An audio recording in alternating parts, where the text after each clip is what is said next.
挽回。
高島横島八方塞がり。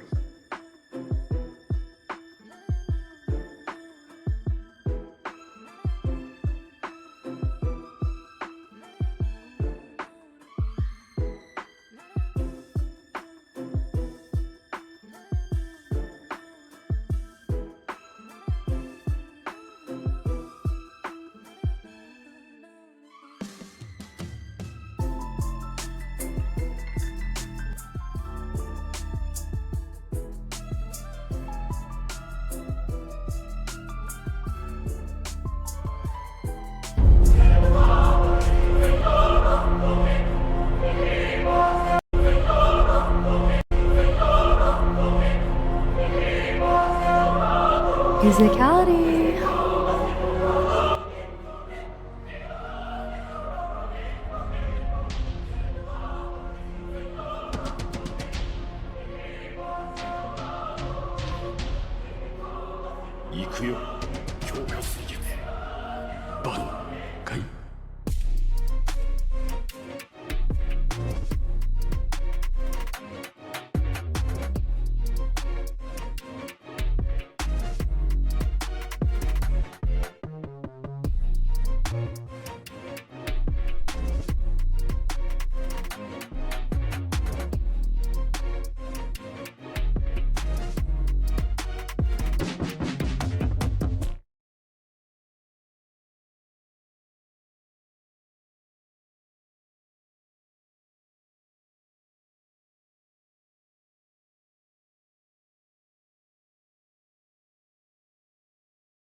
Hey everyone! We got a brand new home for everything, and frankly, it feel good. What's the difference? What's happening? What's popping? And why did we move to a brand new place? First of all, are you a narc? Second of all, why you asking so many questions, David? And thirdly, how did you get in my house, David? I locked the doors. How'd you get in my house? I'm asking the realest of questions. Anywho, last time we were here, but now on a brand new home, I'm actually going to take some advice from one of the people in the dev team of Anne, where whoever can do a perfect recap of what happened last time will be given a special treat in this session. So, between Bass and Fox, who wants to take a crack out of doing a recap of what happened last time? Are you sure you want this to happen? I don't know. Are you sure you trust your memory for this? Not even a little bit, which is why I am asking you if you are sure that you want this afflicted upon our audience. I am ready and willing to accept whatever happens. I'm just looking at the both of you like, whoever's brave enough, I'm ready for this. Well, if memory serves, we started off by trying to haul Anus away from a whole bunch of. Well, I can't remember if it was a bunch of Wendels or one just really big Wendell, because I recall there being one really big Wendell. Anyway, we were trying to. I think the plan was to prevent them from killing anyone else. Well, I'm not really sure how that went, because I think if I recall correctly, Speedwell took an entire tenement house directly to the forehead. So there was that, and then there was a thing where somebody got big Angie and brought down a green fireball, the likes of which God has never seen. And then we had, like, I felt like it was almost a social services encounter with a bunch of Wendells where they're like, fuck you, you killed my mother, brother, sister, girlfriend, somebody, I don't know. That was when we got the revelation that the Wendells are something like a hive mind. Like, you get a little Wendell infection, and next thing you know, you are now Wendell of Borg. I don't know. And then I think we went back to the home station, and that's when we ran into Cantorix. Thank God, save us, Cantorix. But then. And this is my fault for saying this out of character as a joke, because one person I forgot to mention was the butler of the big bad evil old 1%er, Fantasy Epstein. And we were talking to him while we were on the station. We're like, "Hey man, ain't you a little suspicious about the stuff that your boss is doing?"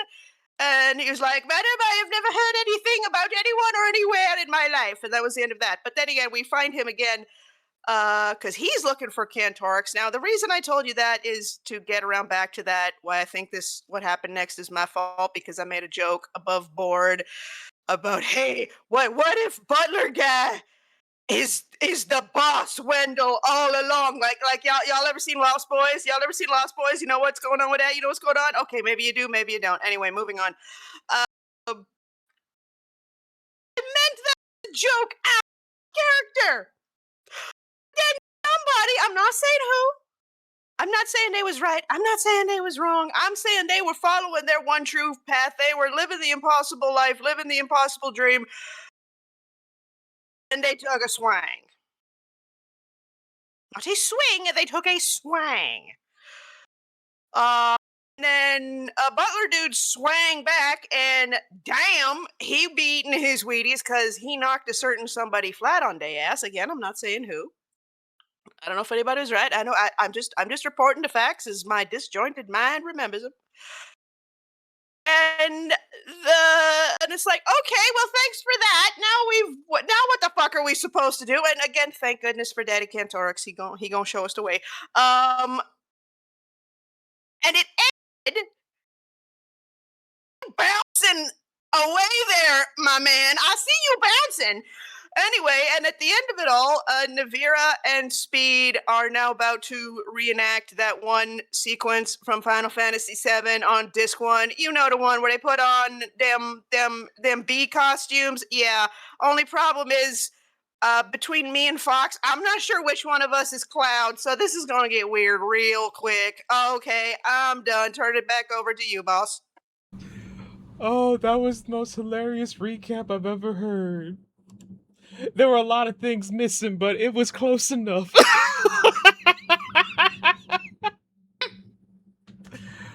Oh, but A for effort. The Cliff Notes. The Cliff Notes. Something that the director of Wuthering Heights didn't use.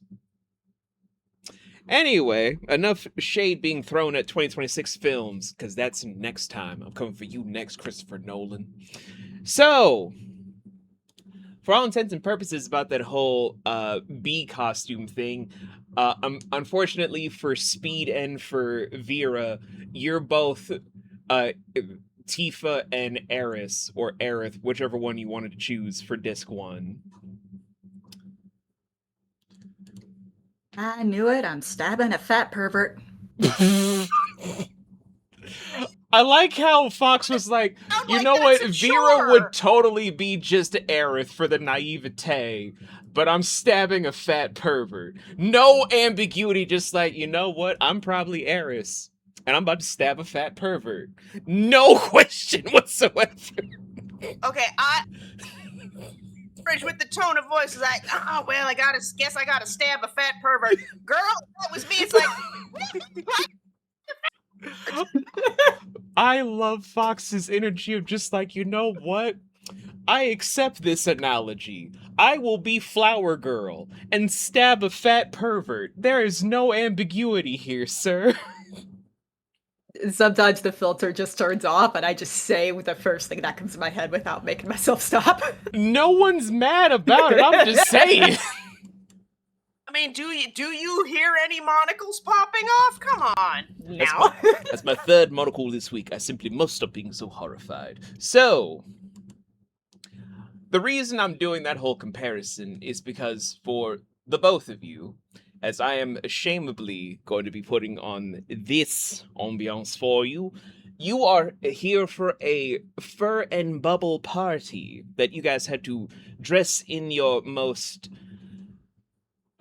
sensually femme fatale-esque attire, which, God help us all. Would you both want to describe it for what you guys used as costumes to get in here? God help us all. For what you're wearing? Okay, we need to take a step back first because there's a couple things I need to clear up above board. Okay.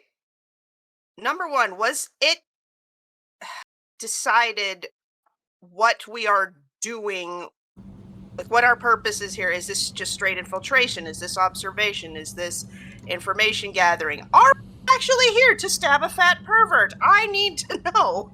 Well, I mean, the option to stab a fat pervert is open every day. That's a given for any women out there. And yes, I am endorsing it as a man. If you see a fat pervert, stab them. But regardless... You know, just any size of pervert, really. But a fat pervert nonetheless, because it's hilarious that way. But I digress. Your guys' job was simply to go inside the Citadel of 1V in the hopes of finding out what happens with the Wyndell's trail, how they get through it. If you guys have to fight, go be it. If y'all gonna stop it and y'all are there, might as well do it. They just kind of left it up of like, we guys will be out here with Klimt just like, hello. And then Glycon's like, yes, hello. I'm not a guy. And... I hate you both so much. So Speed and Vera were the only ones. They're just like, we have to let the women sneak in here because they have the feminine wild. Klimp's like, hello? Yes. I'm not a man. Your point? I hate you both so much.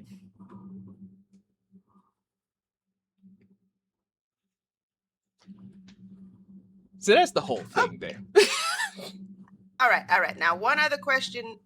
Would we have had an opportunity to heal up and get our HPs back, especially those of us who had a whole ass building dropped on us? Yes, that's usually how a full rest works. Just making sure. I forgot about the full rest part, not gonna lie. Everyone keeps forgetting that. It's like, we don't get health back after we go bad? Of course you do. What the fuck? Do our bones reset? Of course not. The fuck? You have to have good health insurance for that one. But not bring that evil into this fantasy world. Okay. Thank you very much for clarifying the situation. Okay, and now I am throwing Fox under the bus. Tell him about your outfit. Go. Before I describe my outfit, I was actually gonna ask what the dress code was so I could quickly brainstorm one.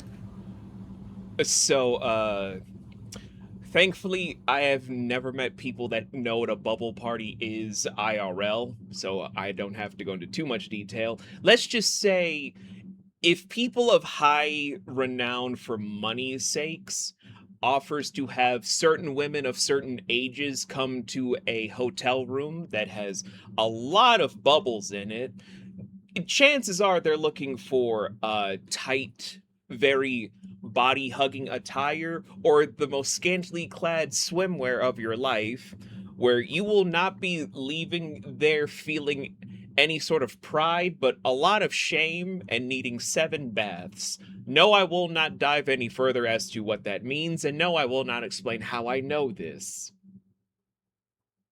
All right then. Yeah, that immediately just put like the most revealing bikini you could imagine into my head that it makes me IRL just want to be like, eh. See, this is a weird perspective because I've been to a lot of bubble parties in my time down at the local homosexual club, and they've always been a rootin' good time. No, But then again, there was not a significant lack of 1%ers. No, not a homosexual bubble party, Bass. Not an LGBTQA. I know. I am just saying that my. Never mind. Nah, I get what you were saying. Those sound like a good time. This one by the 1% sounds horrendous. Nope, gonna keep that joke to myself. Not bringing the real world into this. Not doing that. So yeah, Naevira is wearing a very tight, very small to where like she hates it with every fiber in her being, but there's just enough of the material of the bikini to cover up all the essential parts. She hates this outfit. She hates that she is forced to put this on, but she knows she has to look the bit. And the color of said bikini is going to be a deep ocean shade of blue to kind of match the blue patterns on her skin.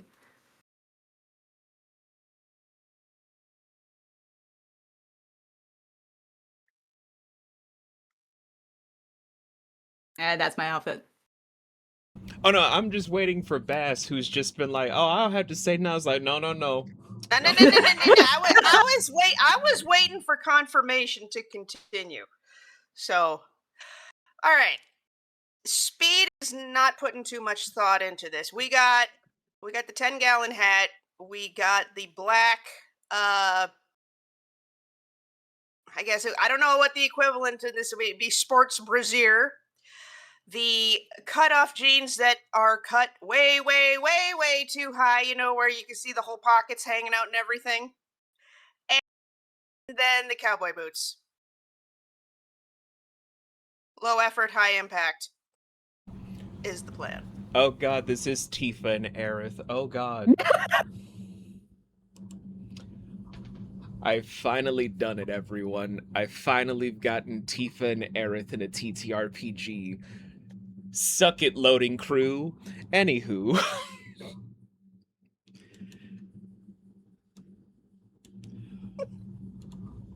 I hate every moment of this, even as a former SW.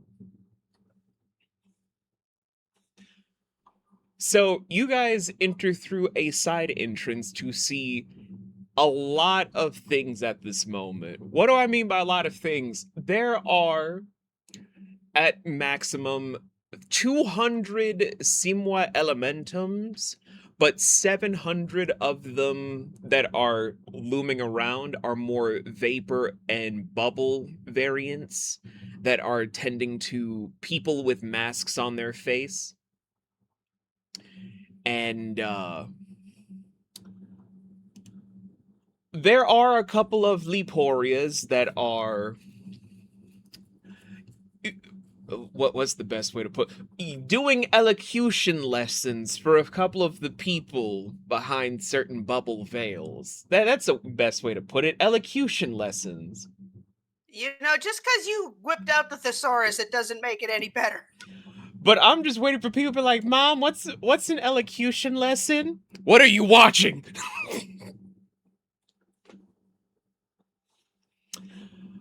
So, just walking into this with both of you just being like, oh god, this is how the rich live. Dear gods, what the fuck is this? So what are y'all planning on trying to do to maneuver through all of this?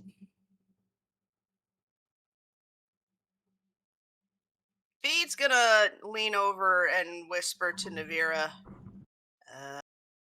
y'all got any notion on where we ought to start? And she just does a scan of the room, and she's going to see if she could spot anyone that looks like they have the most, like, influence or wealth, or someone who basically looks like they have a lot of power but is very easily gullible. Make an observation check. Okay, 1 sec. Gotta get my dice out. I knew I forgot something. Most important thing. Oh, well, I'm glad you reminded me. I gotta go get mine. Hold on. Also, pardon me if it takes a moment. I fucked up my back yesterday, so it kind of hurts to move a little. So if I'm a little slow getting this set up, I apologize. Fox, you're fine. I screwed up my left knee and my leg for years at this point to where I can't even run properly anymore. You are fine. All right. We're not I young screwed up people my back anymore, this week kids. moving trees. We're not young anymore, kids. We're old people. Yeah, I didn't sign up for this shit. Just take me out early. He'll be fine. Just take me out to back 40. Okay, that is going to be a 25 for observation. 25 for observation. Raise your skill by 1. You find that there are 2 people that seem very gullible. One that's a very neurotic person with a champagne flute in one hand, just very jittery looking around. Think like the Smithers meme of him at the strip club, if you will. Oh dear.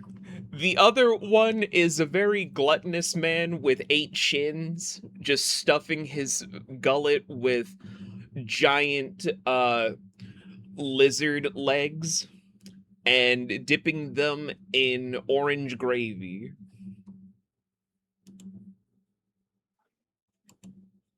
Vera's gonna point out the 2 people and just whisper to Speedwell. There's Which the one you gif. want?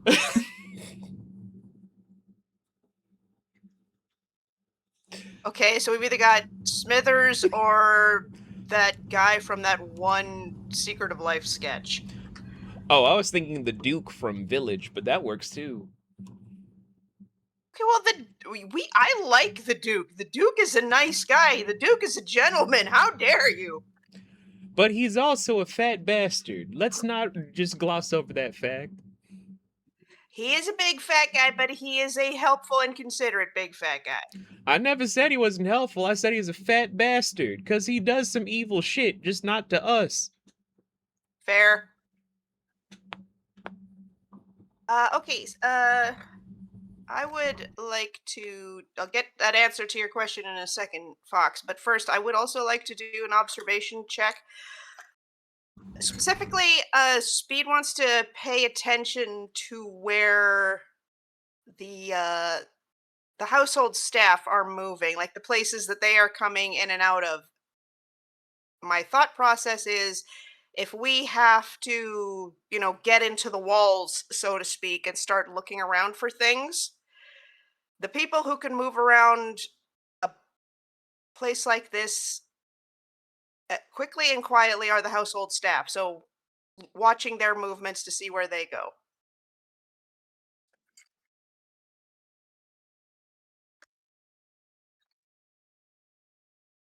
After tax, that's 22.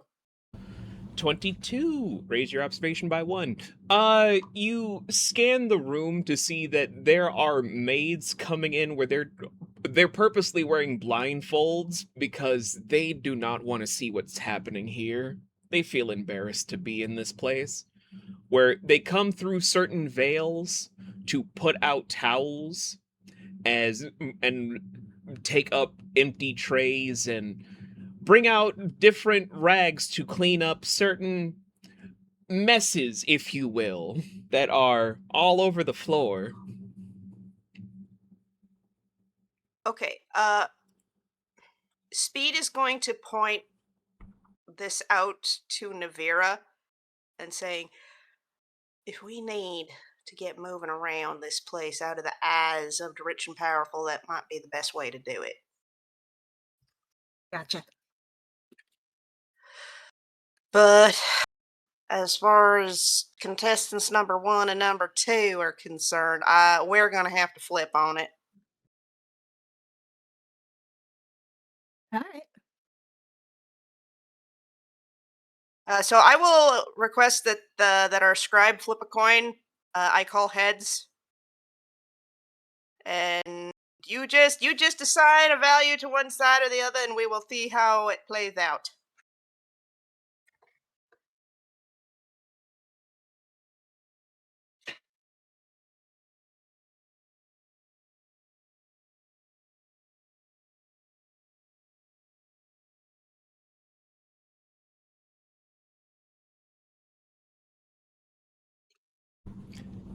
It landed on heads.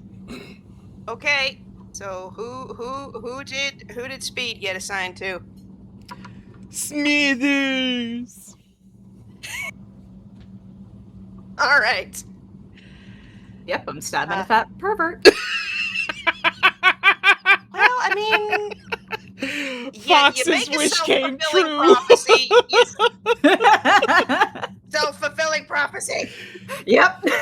It's like Fox sat down, heard this like, fat pervert stabbing, my favorite pastime. What? There's a lot of meat in there to poke. You can leave multiple holes. That's great.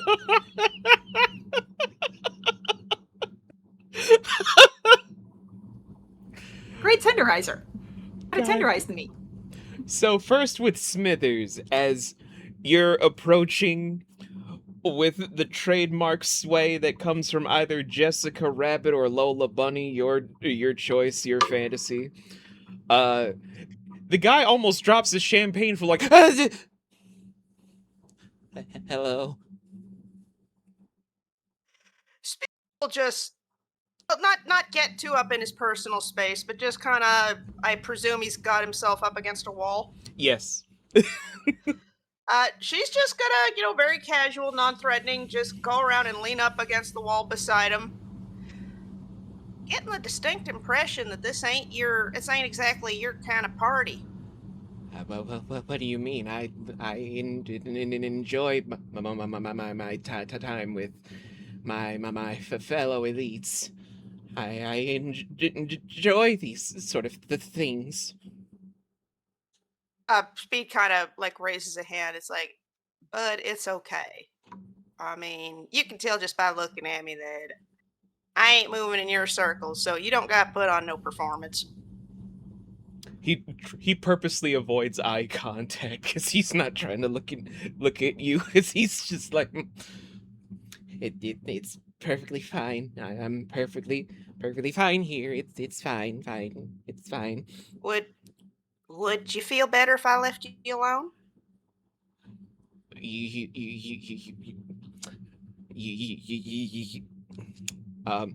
Just starts nervously drinking from his champagne flute.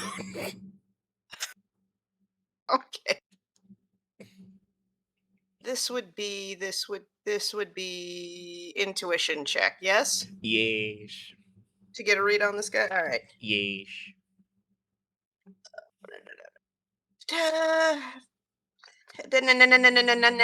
16. 16, that's at least a neutral.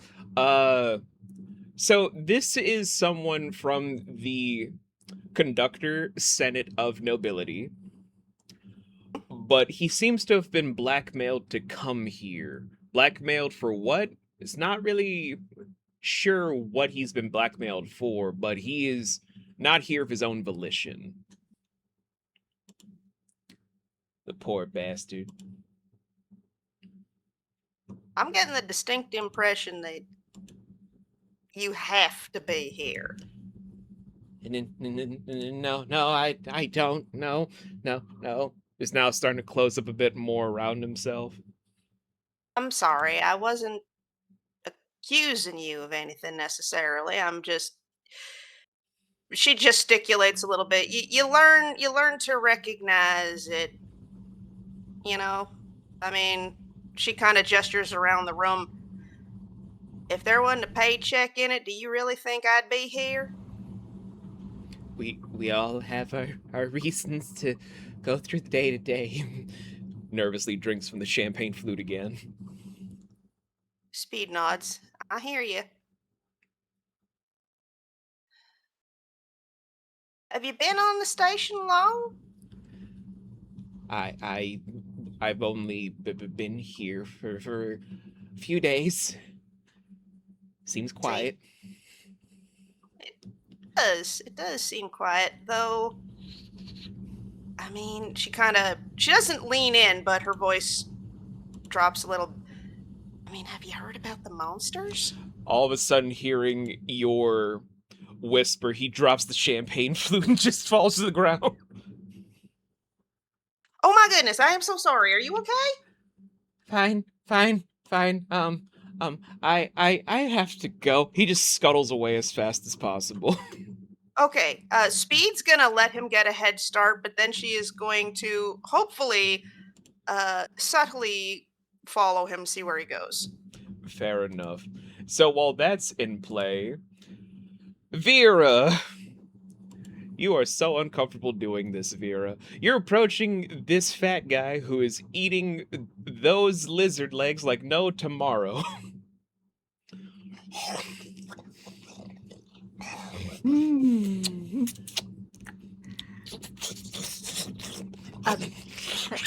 Hello, sir. Lazily looks over to you.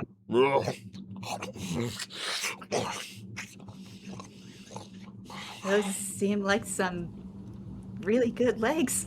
Get your fucking hands away from my food! They're my legs! I wasn't suggesting that you share anything. I was just stating that they look really good. Do you recommend them?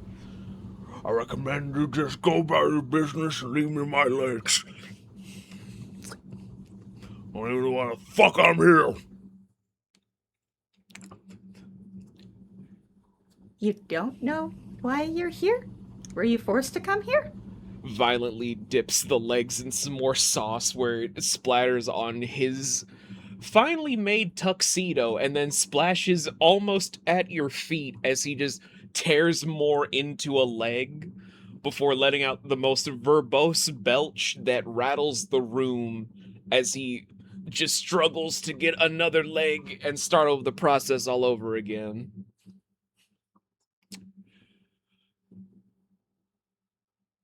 So he ain't really talking. What we doing, Vera?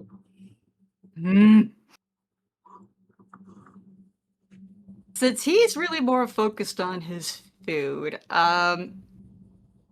is there anything like in his pockets that may seem important?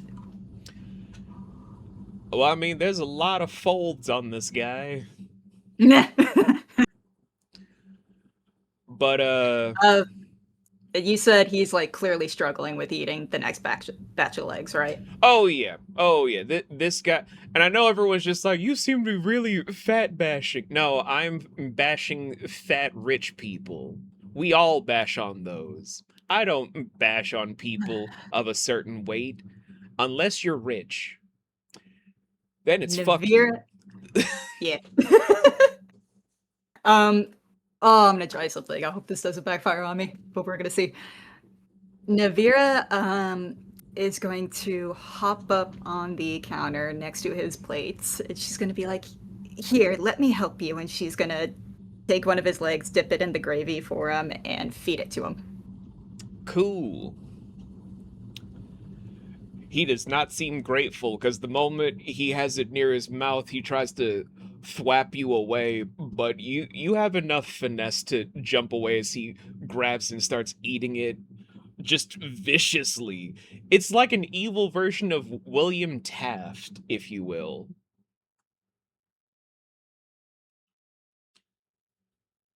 Big grown man really prefers to just feed himself, don't he? You don't like having much help, do you? I don't need your sympathies or your pity. I wasn't offering either one. I was just stating an observation. But while he's just trying to ignore you and slightly turn to the right, you see that there is some glimmers of something shiny from a few pockets on the left side of his tailor-made suit.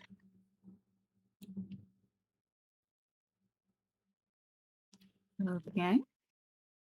Naevira is going to. Trying to think of how I want to approach this. This is so stupid. She is going to step towards him and simply just say, "My apologies, here's your leg back," and then she's going to quote-unquote trip onto him. And as she is just like, "Oh my gosh, I am so sorry," she's gonna try and pickpocket the shiny. Okay. Do a trickery. Oh boy. I already have so many people be like, "Oh, this guy's like me for real, for real." No, he's not, Junior, all right? Calm down. This is a rich guy who got so fat off of gluttony, he's feeding himself off of the money that you slaved away on. Don't try to be a rich fat bastard. For real. For trickery, that is going to be a 21. 21. Fox's first trickery and coming out with a good old roll. Raise your trickery by 1. Which pocket are you trying to steal from? 1, 2, 3, or 4? 3.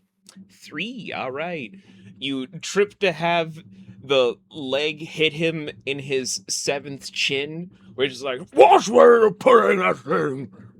I'm so sorry, I'm so sorry. ends up now just having two legs between 2 different parts of his fingers, sort of like, but what you steal from him is something very interesting. It's a good thing you chose the 3rd pocket, because goddamn, this is about to be something crazy. It's actually a list of people from the Conductor Senate that are supposed to be here for an auction established by the Crowless family, because these are plans about how to evacuate the rich and powerful so that the 3 wardens can start forcibly dragging people into their armies. They're selling their services to make sure that they have a point of just an exclusion from being forcibly drafted into this ongoing idea of theirs to break open the cursed barrier and go back to the surface world where everyone of their ancestors comes from. Above board, real quick. So he has a list of names of people who are currently in attendance from the Conductor Senate. That is correct. There are, on that list that Vera has, there are at least over 7,000 names.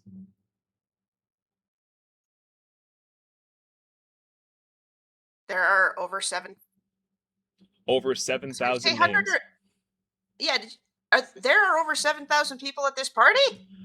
You only see a couple hundred on just the floor you're on. You don't know how big this party is. Okay. Now, and we think that the reason he has this list... Yeah, that's where I started to lose the plot. What you mean, Baz? Okay, so he's got this list of names, and Yes. how are the people on this list related to an auction? That's the mystery, isn't it? Because the Crowless family started this in order to get names about people to be of service to not be part of the suicide mission to break the barrier. But why is the list there? Why does this fat bastard have the list? what is the point of all these 7,000 people at this party of debauchery where even Caligula would be like, this isn't debaucherous enough. Let's amp it up at least to an 11. Just raise a lot of mysteries about why are the elites that run the Conductor Senate doing this. Food for thought, isn't it? Mm-hmm. Fat bastard, do we know who he works for? Well, Vera's able to see on the list that this is actually a close personal family to the Crowlist family. Okay, so he's... Okay. This is the Daylum family head. I'm going to put that in the sidebar for you guys.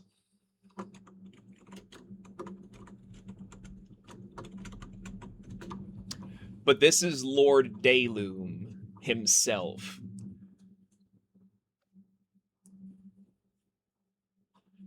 And just looking at the list for you, Vera, with that 21 in effect, you see that he's already one of the few people who has his entire family exonerated from being drafted by the 3 Wardens of Discord.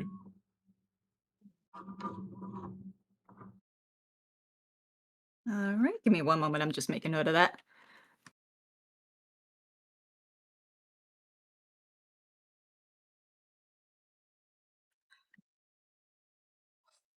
But yeah. Hey, Fox. Hey, yeah. Fox. Yeah. I'm having some thoughts. Mm-hmm.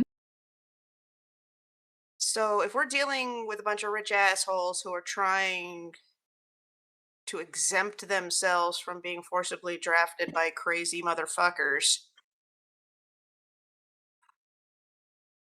Safiri, question about the world.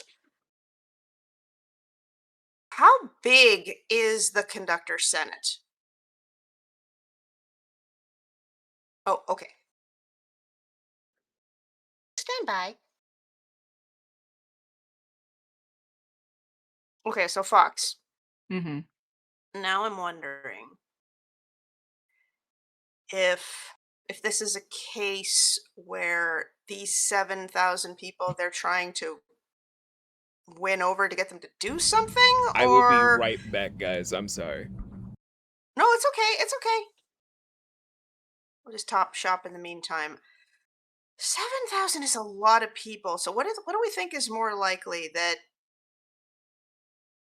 these rich families are trying to get these Senate members on their side, or eliminate them? Because 7,000 is a big number, would be a big number for the Wendels. Yeah, especially if they're doing an auction established by the Corlish family. And the Smithers, the vibe off of Smithers was that he didn't want to be here, but he was made to be here. Mm-hmm. It almost feels a bit like some kind of setup. It does a little bit, doesn't it? Mm-hmm. But I don't know. Is this list enough to prove that there are doings a transpiring, or are we about to jump to a conclusion? I mean, we could always ask around a bit more. Yeah, I think that's a good idea. Just be like, so I I definitely heard a need rumor. Yeah, I think we definitely need to. Well, because right now Speed doesn't know about the list, and Naevira doesn't know about what Speed figured out. Yeah. I don't want to lose track of Smithers, but No, think you definitely stay on his tail, because he could lead you to something important. could. And meanwhile, I can have Naevira politely say "fuck you" to the fat fuck. I don't give a fuck that he's a lord. He's a fat fuck. He's rude. He's the 1%. I don't like him. I understand the feeling, but that is a very good way to potentially get curb stomped. So let's maybe Well, I'm just not actually bottle gonna our say rage for the. "fuck you." No, I mean, as satisfying as it might be to, flatten that guy's, what on the where. Mm-hmm. Let's bottle our rage for the time being, so as to release it at a more opportune time. No, agreed. Like Thanksgiving. But I think what I'm gonna have Naevira do is just like apologize, step away from him, let him have his food, and she's going to ask around, see if she can spot anybody that may know about this auction. And just be like, so I heard a rumor that there's an auction going on. Did you hear about that? Like that kind of stuff.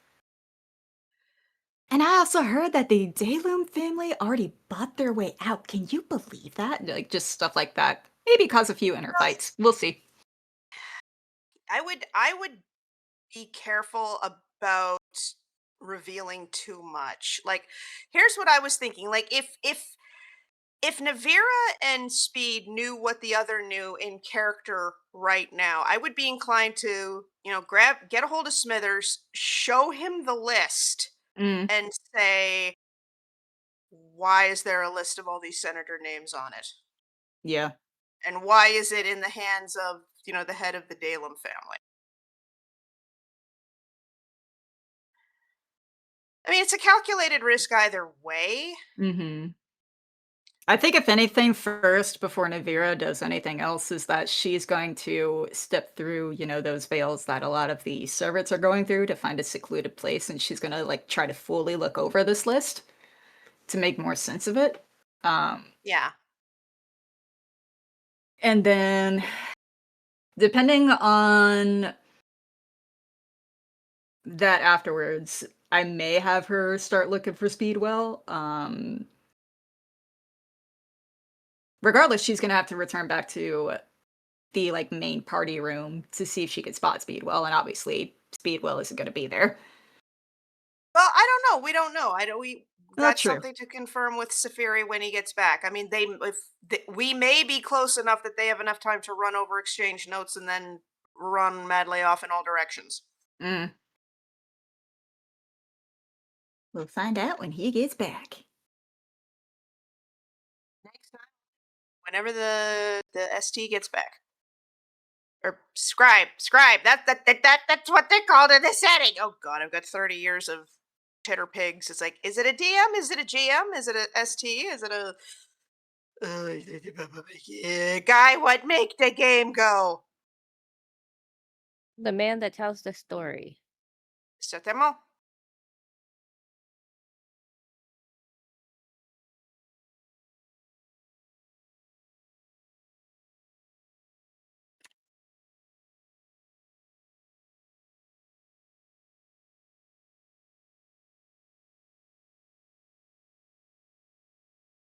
I mean, at least you guys have like solid plans, so. Mm. Is it a solid plan? It's a plan. Don't be like us in campaign 2, where half the time we have no plan. Oh, from what I've seen, you guys have plans. It's just those plans, unfortunately, have a tendency of going pear-shaped. Not through any fault of your own. It's just, things It's happen. shadow. Yeah. Look, he's a whimsical little shadow kitty. He loves to keep things interesting with little packages of random chaos.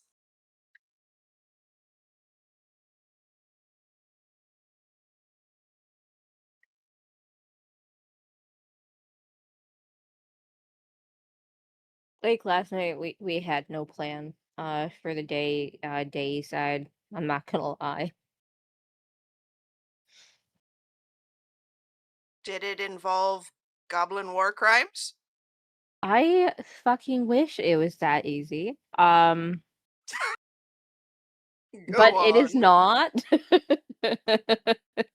not. So on our side of the table, we're trying to find the sand gliders that were sold by Betty and Raj, assholes. And on those sand gliders, we're trying to get information off of them, which is essentially coordinates to a particular item that is needed in order to find another item. And needless to say, we were able to find out who bought said sand gliders, but said individuals like, I don't care what the fuck you guys do with said sand gliders, but you need to take care of this problem for us. And said problem looks exactly like the person that we were trying to get the sand glider information from, but he has a kind of like a black hole in his chest, so to speak. Needless to say, there's like a device on the 4th floor of this ship that he got, and I will explain things later. Bessie is back. Thank you, Ash. You're welcome. Story time with Ash. Okay, what was the question? Well, shit. Now I can't remember because I we was gonna started say, I don't going remember. Oh, now I remember. It was how many members are in the Conductor Senate. Yeah, how big is the Senate? So, in the original timeline before Tiss's death, it was pretty much like Central 46. Only a rough estimate of maybe 50 people. With Tiss's death, from how the timeline has changed to another anomaly, it has expanded into a giant parliament size, almost 50,000 people. Okay, and what exactly? They're called a Senate, so I assume they're a government body of some. They are the kind. government of the underground They are the- civilization. Okay. Okay. Now, my next question for you, Safiri, where are Speedwell and Naevira close enough in the room where we could run over and compare notes real quick? No, you're chasing after Smithers. Fair enough. Okay. Hindsight, fitty and all that.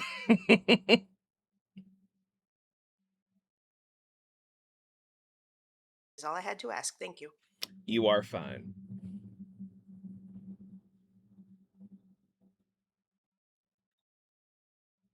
All right. Well, what I was gonna say before you left was that Naevira is going to step behind one of the veils that she sees the maids going out through, and she's going to try to find a secluded room where she can go over this list a little bit more. Cool. We can do that.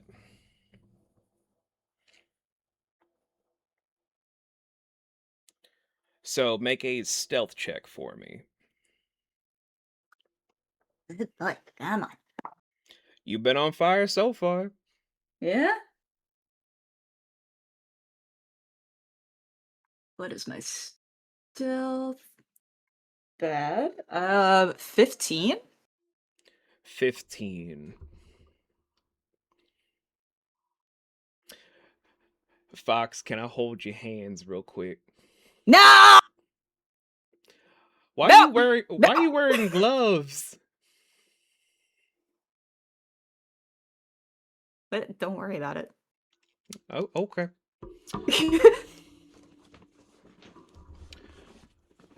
So, you tried to stealthily hide away, but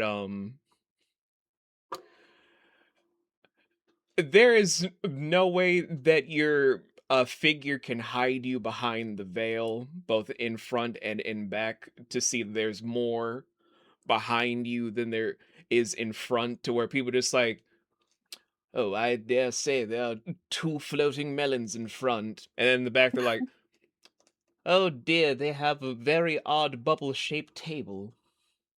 We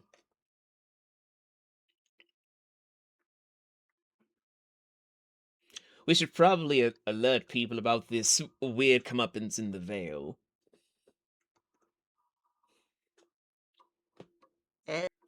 Oh boy.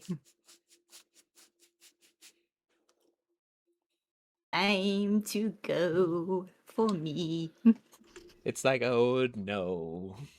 The stealth check determined I wasn't A thin body, but a full body. Now, do I overhear any of this? Am I aware that I've been made, basically? You are well aware of that, especially because just like, I think it's the outfit. I think the outfit gave me the fuck away and I hate it. Like, that's the only thing Vera's thinking. Shit, fuck. Time to go, time to go. And she's just gonna look for the nearest exit, basically. From that point, hearing your footsteps, Speed, you will be able to detect that Vera is trying to make a run for it. Okay, so I can see her. And hear her. Right. Can I move to intercept? You can, yes. Okay, casual. What the hell is going on? Think I've been made. Who? I got something. Okay. So Speed is just gonna do a quick eyes around the room to see if anybody's paying attention to the two of us. They're more trying to go towards where Vera was standing before, of just like, you should have seen it, there were floating melons right there. Speed is just gonna look at Vera and say, "You're fine." Well, Well, could you describe the Here- melons real quick? Okay, sure. Let's schmooze. Let's mingle. Let's just keep moving. Okay, what did you find? so chatted up the fat fuck. He wasn't exactly very nice, but Shocked. he has listen. He has this list. There's over 7,000 names from the I look at my notes because I already forgot the name of the Senate. Conductor Senate. Thank you. From the Conductor Senate. This is apparently some kind of auction going on by the Gorlish family.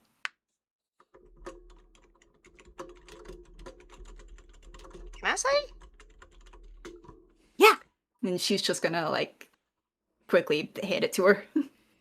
Okay, Speed's gonna give a look over the list. Is there any check I can make here? No. But people are starting to describe the melons to be like, wait, what do you mean that there was some bedazzled markings near the areolas? I think you're gonna need to do a little bit of wardrobe adjustment. Let's come on. Okay. But, yes. Smithers, if I lost, where is he? Can I still see him? Smithers is hiding behind a sofa where people are receiving elocution lessons. Okay, come on. Let's go talk to the squirrely man. Okay. So Speed is. You're going to join him behind the sofa, or Good. Chesterfield, or whatever it is. Gonna join him behind the sofa. The So, like, same as elocution before, sofa. He's hiding. I imagine that he's hiding behind the couch. He's got his back pressed up against the couch, and Speed just drops in beside him. Yo. So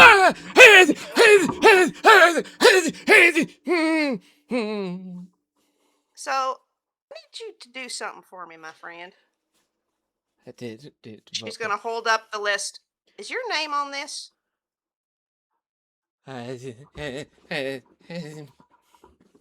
Recoiling, even for almost hitting Vera now, he's just feel like he's in a rock and a hard place. I'm so sorry for the discomfort, sir, but this is important. He's gonna shakingly point at the list while holding up one hand over his eyes, and he points at the F's. Okay. Which is the Featherfield family. All right. Now, would you care to know where this list came from? No, get that away from me. Get that away from me. Please leave me alone. Please leave me alone. Okay. I'm just going to call you Mr. F. That's usually what they've been Mr. calling F? me behind my back. Oh, well, okay, then I will just keep calling you sir because more respectful. Okay, sir, I'd need you to be... please.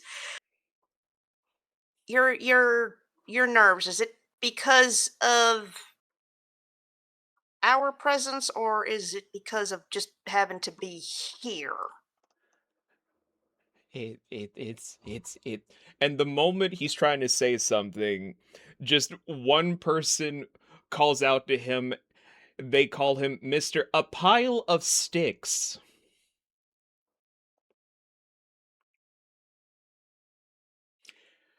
Oh, now that Speed suddenly looks very irritated when she hears that. Honestly, for many people that have never looked at the dictionary, they're going to be like, Mr. A Pile of Sticks? What does that mean? Yeah, Look it no, up in the trust me, dictionary, I got kids. that one right away. Where they're just now like, hey, aren't you kind of sad that your so-called life partner couldn't be here?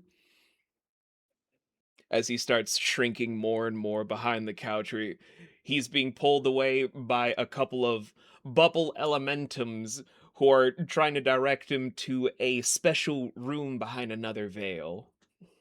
Now, these things, are these like elementals in the D&D sense, or are they more No. like They're kind of like autumn? what Vera is, but they're a variant of only bubble as their purest Okay. form when their marks are active. Vera is a person until her marks go on to be pure water incarnate as a half djinn. These are half djinn bubble people. Okay, if they start pulling him away, Speed's gonna get up and get between us, like, hey, back off. This one's spoken for.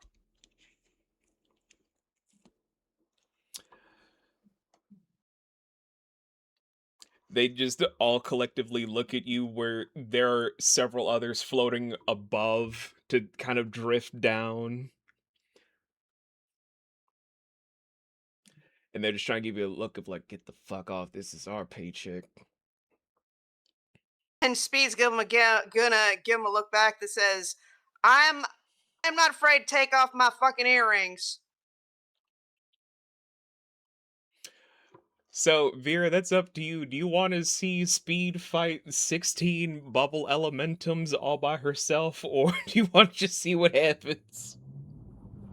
Oh no, Naevira's gonna get up right with Speedwell, and just sort of chest up to the other bubble elementals as well, and just be like, now, why don't you ladies settle down before one of you gets... I don't think my mic caught that. I said popped. Oh. Yeah. Well, as they're And pop about filter. as they're about to respond, all of a sudden there's just a singular clap that's audibly heard to then showcase the head butler walking into the room of, what is going on in here?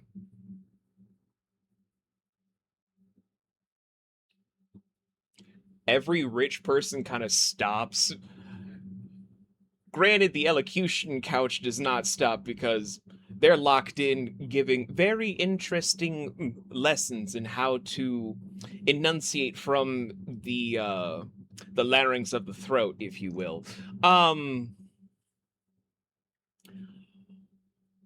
But the bubble elementums are just like, I'm gonna be watching you.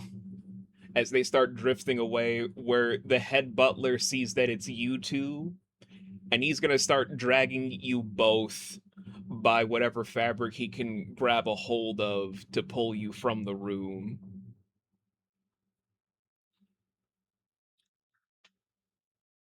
Is there anything you both try to do while being pulled away?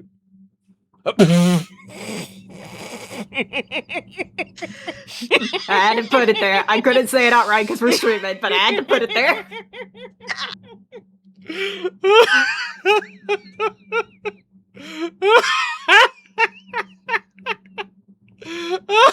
Sorry. Damn it.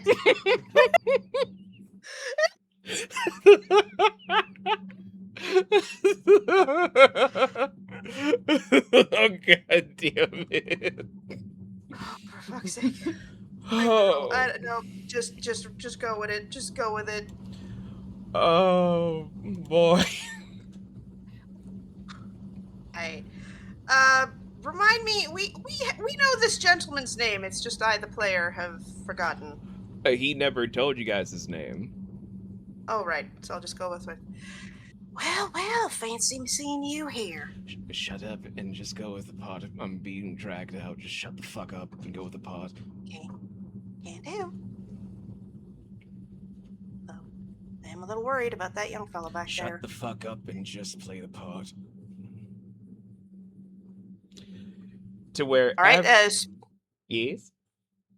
no, I'm sorry. Please continue. No, you say what you're going to say.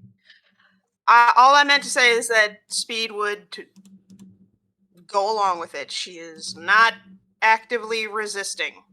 Or at least resisting enough to make it look like what these people expect to see. Okay, I get that. After being pulled out to have you guys tossed onto the cool floor of the actual mansion itself, the Citadel, as it's supposed to be. Enjoy the nice ambiance to change up from what you guys had to hear before.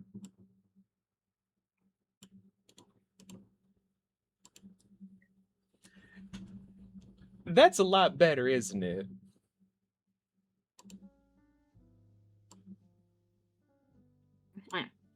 I'll take it. Speed's gonna do a quick look around. Is it just her, Naevira, and Mr. Butler? It's the head butler and several bits of the staff slowly taking off their blindfolds, shuddering in disgust and trying to go about their business, where they see the head butler, see the two of you. The head butler just holds up one hand for each of them, where they're just like, okay, we're not going to say anything. This is our boss. None of our business. And Speed's just gonna wait until Mr. Butler says something. Oh, all he does is go into his jacket to throw down your guys' actual clothing, your real fashion armor, for you guys to put on while he puts on a blindfold so you guys can get dressed, as he just finally puts a hand down of, so you decided to infiltrate anyway. Interesting. Yeah, you know what else is interesting? Naevira, may I? You may? Speedwell's going to hold up the list. She's not going to give it to him. She's going to hold it up so he can see it. Now, I am very curious as to why Mr. Lord Dalem himself has a list with the names of Conductor Senate members who I have confirmation of at least more than a few are currently in attendance. Well, yes, they're trying to see who can be exonerated from being dragged into the 3 Discord Wardens' plans to break through the barrier by the only tunnel that leads to the surface world. Granted, that's only a one-way trip down to join us all down here. No Exodus play for all of us that are trapped here, much like our ancestors were. Regardless, that has nothing to do with my positioning, because, one, as he's just gesturing to the fact he's wearing a blindfold, so he has no idea why you're showing him a list. And then afterwards he's like, and 2, my only duties are to maintain this home that I have been in charge of for quite some time. What they do for debaucherous reasons underneath the careful eye of Mayor Ebenezer is one thing that, frankly, I could do without. Well, frankly, I could do without the presence of this Ebenezer guy altogether.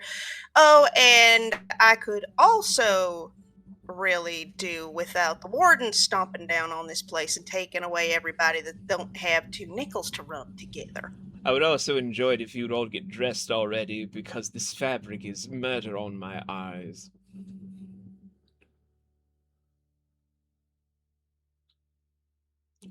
Still gesturing to your guys' clothes on the floor.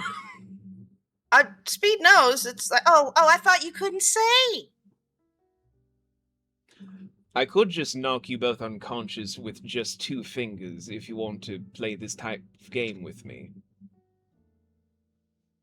Fair enough. Getting dressed. So you just don't care at all, do you? Just cracks his pointer finger.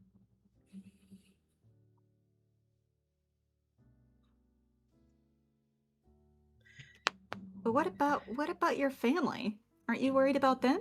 My family died a long time ago, ma'am. Oh, I'm sorry.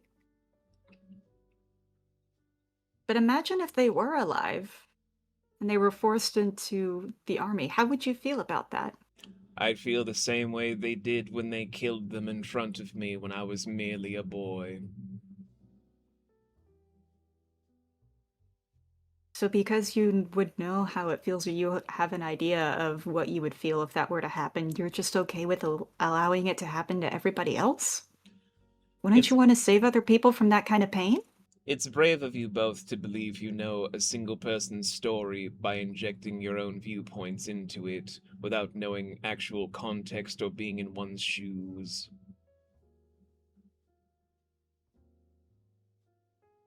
And it's interesting how one individual can lack so much empathy. Cracks the middle finger.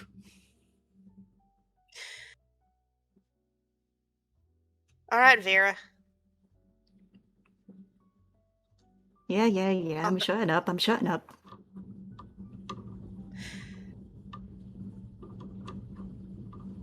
And the whole time that Speed has been talking, they've been getting their gear on. Hooray! Because I did not want y'all in those outfits for the rest of this session, because I was feeling like, oh no, this is a terrible, terrible thing.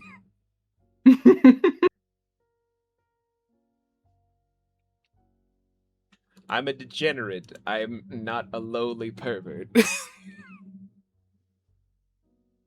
I just realized I had the opportunity to grab a knife while Naevira was tripping and accidentally shove it into the fat fuck's hand, and I didn't think about it. You could have stabbed a fat bastard pervert, Fox. It was right there. I could have. I didn't honey. think about it.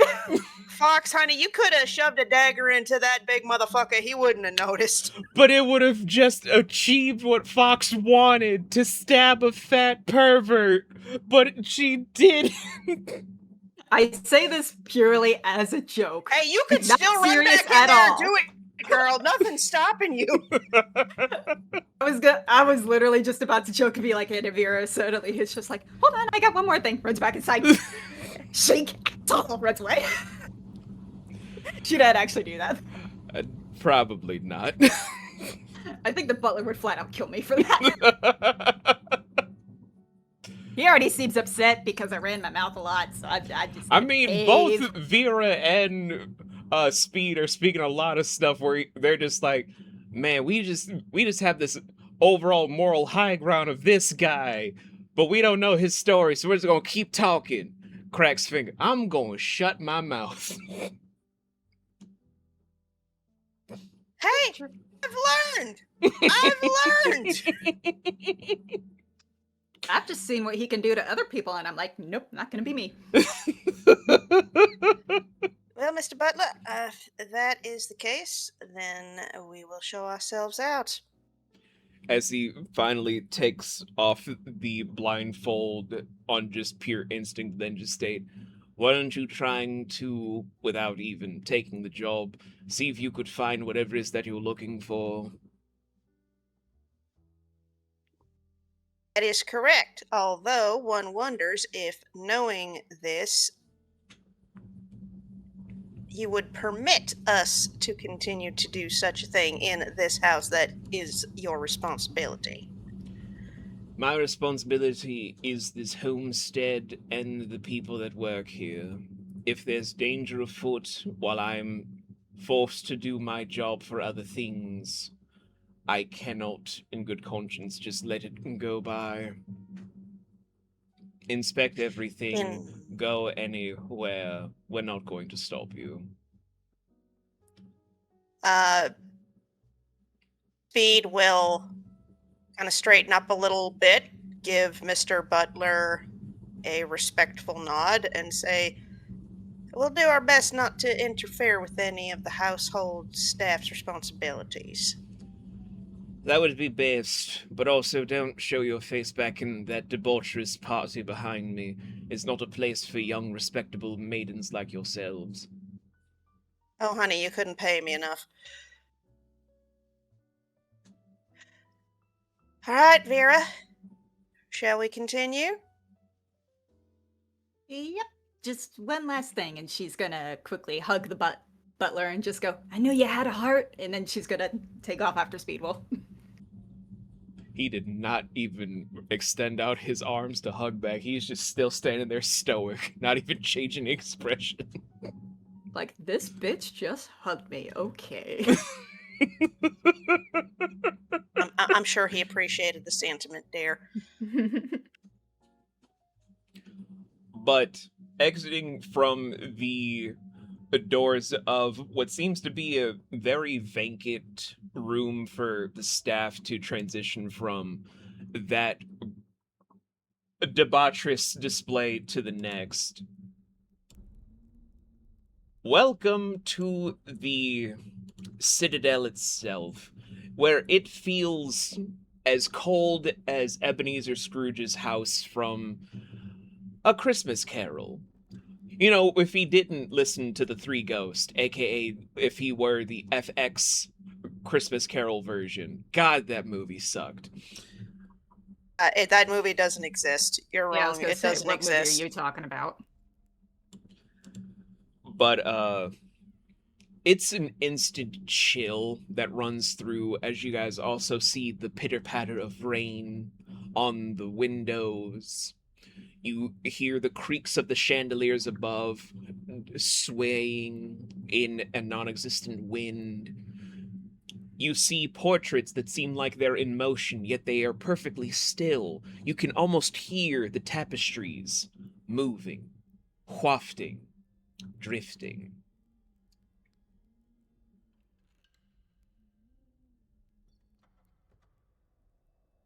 Okay. So what do the two of you want to do?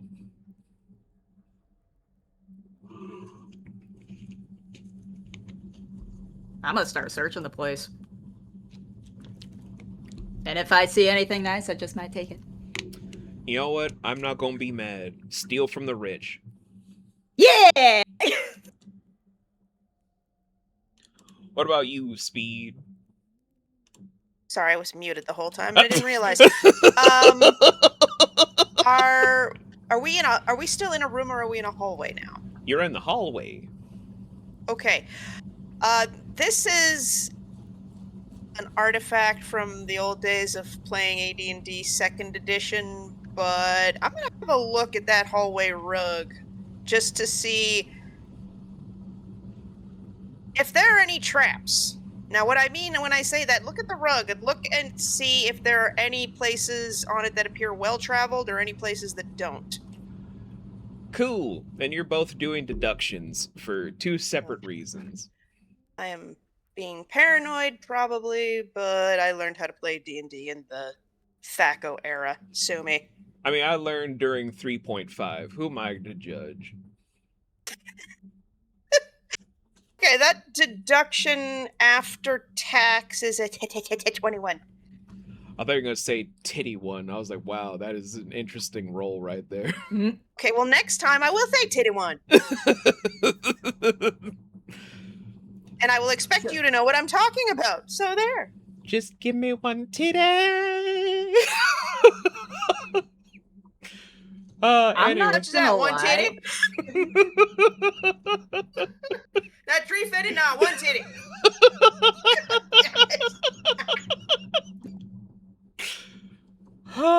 It's just the way you were saying it. My brain was expecting titty. Always expecting titty. I told you, I'm a degenerate, not a pervert. Titty is as titty does. So that's a titty one for Speed. What about for Naevira? That is a Titty 2.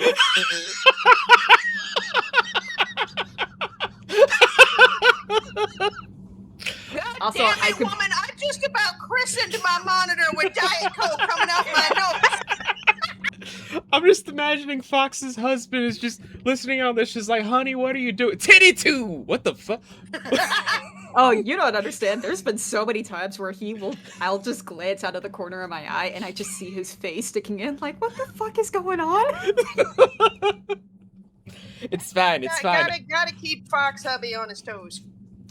So, with those results, there are no traps on the rug, but you do inspect that it's sewed in with the remains of past guests that have come to this house.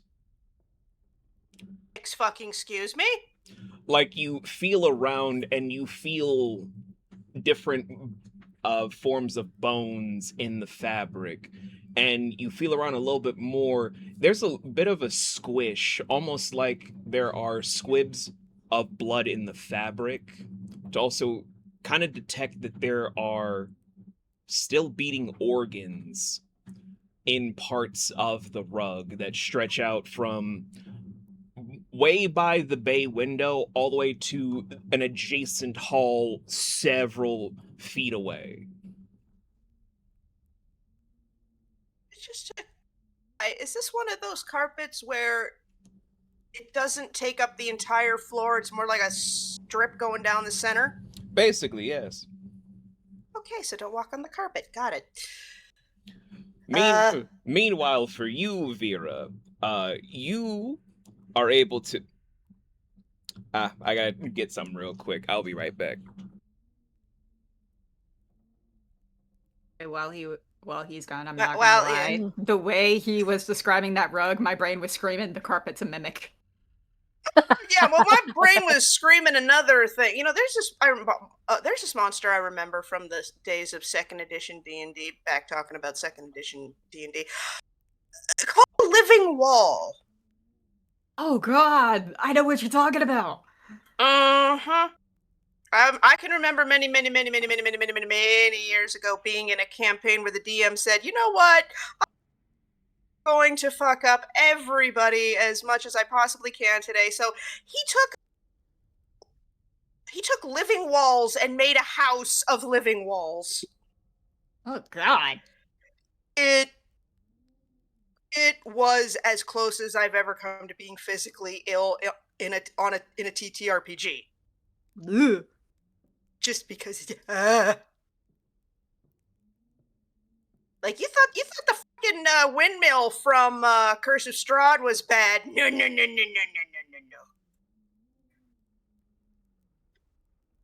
I think the only time I became really close to being physically ill from a D&D session was when my character was forced to fight in a arena match, and I had to face against a very misogynistic tiefling, to where Ew. every strike that he got on me removed a piece of my armor. Gross. Like, I nearly vomited afterwards. I felt so sick. Sorry. And I low-key got a little mad with the DM because he wouldn't let me cut off the noodle and the twin balls. He wouldn't let me do that. That is some straight up. Okay, see, if that is something where I feel like if a DM is going to do that, they need to have a side panel. Like, we need to discuss whether this is okay first. You don't just spring shit like that on players. What is this, the 90s? Apparently. Yeah.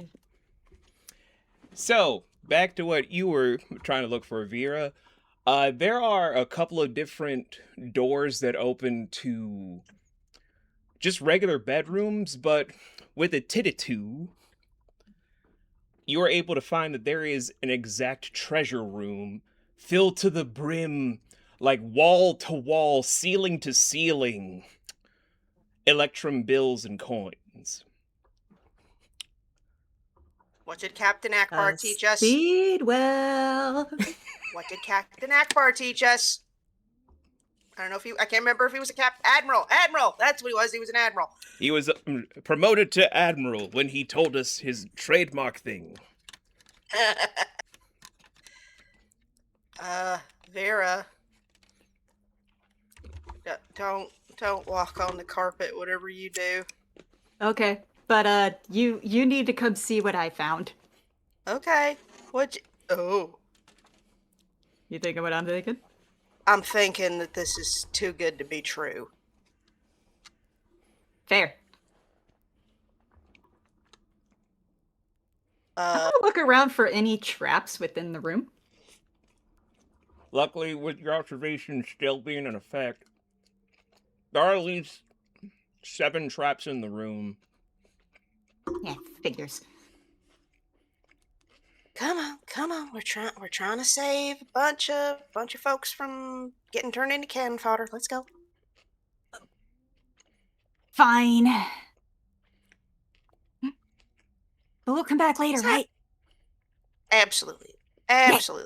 We'll come back later. We'll come back. Don't step on the carpet. The carpet is made of people. Okay.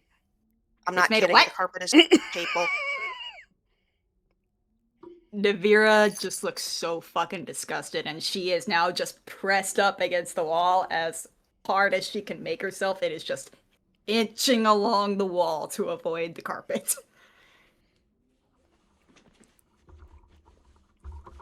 Speed is moving down the hallway carefully. I mean, we already know from Mr. Butler that the staff isn't going to interfere with us, but it's, random guests wandering around that I'm more concerned about. Oh, and also the security system. Well, which we probably should have asked about before we started doing about this. Oh no, you're fine. With both your guys' observations in effect, there is no security system in the halls. Because if there were, how are the staff supposed to move around freely? Well, see, that's what I was thinking. That's why I was looking at the carpet. Like, if there were traps, then the staff would obviously have to be trained to move in such a way to avoid them. But I guess that's a non-issue. But it's the thought process. No, that's a very fair thing to do. It's just that the staff runs on the walls because they don't want to touch the carpet. Fair. Okay, so we just stay off the rug. We'll find. Do I have any idea of... Well, obviously we don't know the layout of the house, but do we at least have a sense of what direction we're going? North, south, east, west, that kind of thing? You won't know till you get to the end of this hall to see that... Okay. If you guys look out towards a nearby window, it's facing the very hill that is directed towards where the station would be, meaning that you're in the west wing.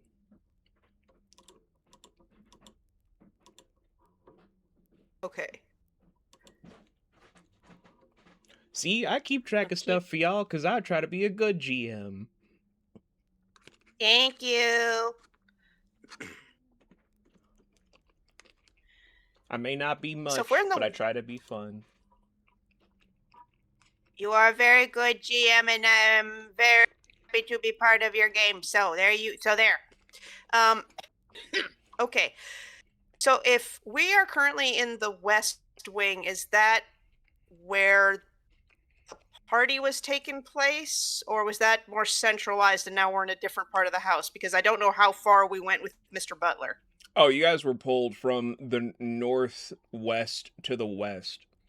It was a very big room. I just didn't want to cover the whole thing because that would mean talking about a lot of stuff that would get this channel taken down, and Ash spent a lot of time building this. It's no worries.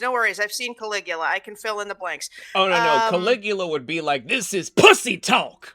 Bring in the horse. Why is there a horse? What did you feed the horse? It's party time. Caligula, what's wrong with you? Believe it. Just Citizen Kane and Caligula for some reason. All right. Okay. So now we're not really in a position where we can get information by schmoozing with people, so it's just creep along and see what we find at this point. Are you okay with that, Fox? Yep. And also, if we can help get Mr. Smithers out of trouble. That would be pretty good. That poor bastard doesn't deserve getting hassled by these fucking primates. Ugh. All right. Let us creep forward. Do the creep.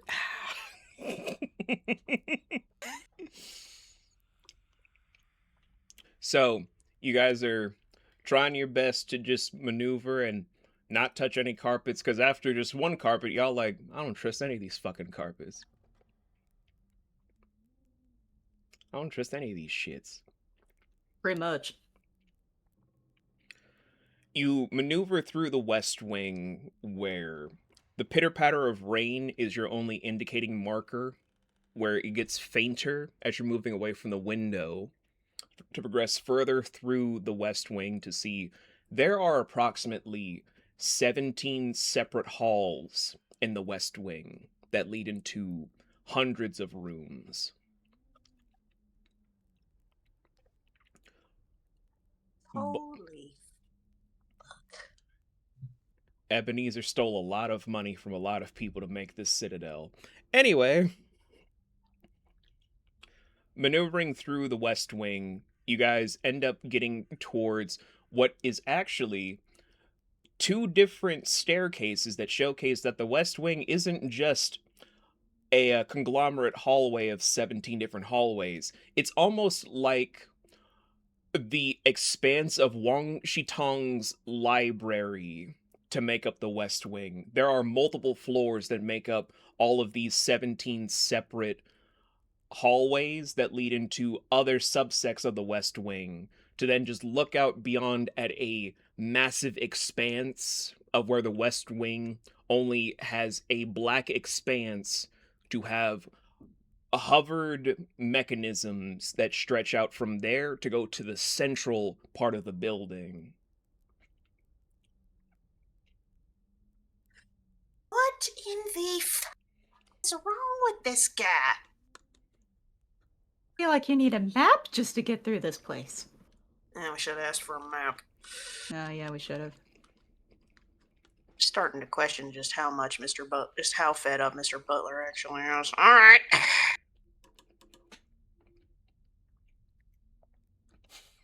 Everyone wait that Martin Sheen as we pass. I'm sorry, I had to do it.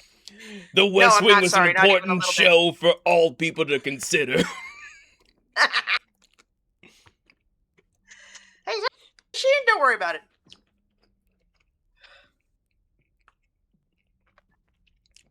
So, seeing what makes up the West Wing, do you guys try to just go to Central or explore all of the West Wing? But that's like a Herculean task right there. Yeah, well, I don't see Danny DeVito, so I think we're gonna focus on the Thantral. At least that's what I think we should do. What do you think, Fox? No, I agree with that. Cool.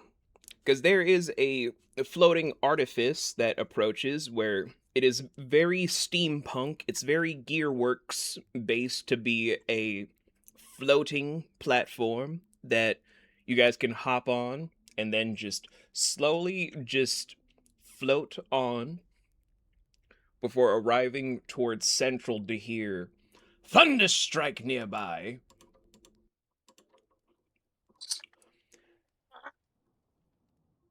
To hear that the pitter-patter of rain is more clear here, but it's almost like it's a vast echo where there are not as many hallways, but it seems to be the only part of the home that seems to be normal. Just 3 floors.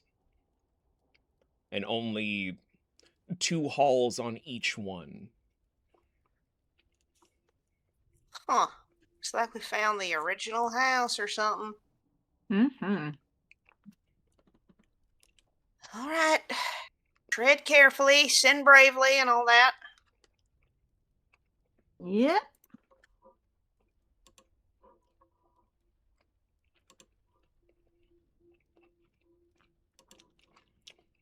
So, Does... Oh, sorry. oh no, I was only going to ask, so what are you guys going to do? Okay. How...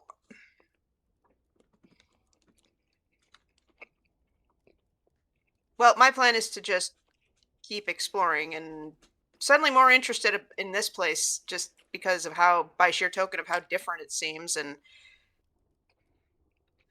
is there anything to indicate, either just through the decor or level of cleanliness, that this part of the house is in any way different from what we've already seen? I'm glad you asked.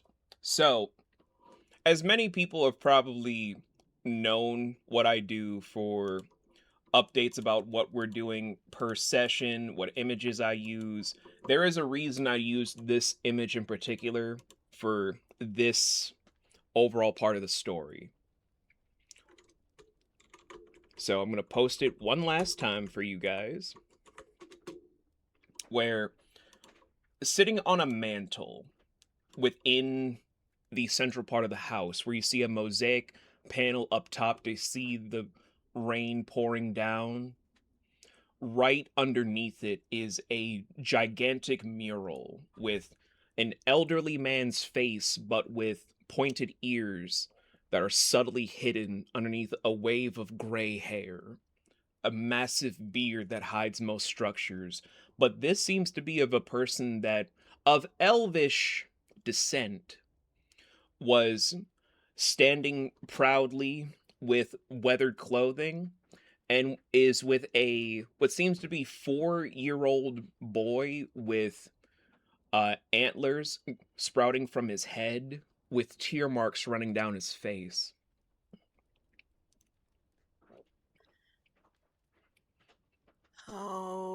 Okay. No prizes for guessing who the kid is.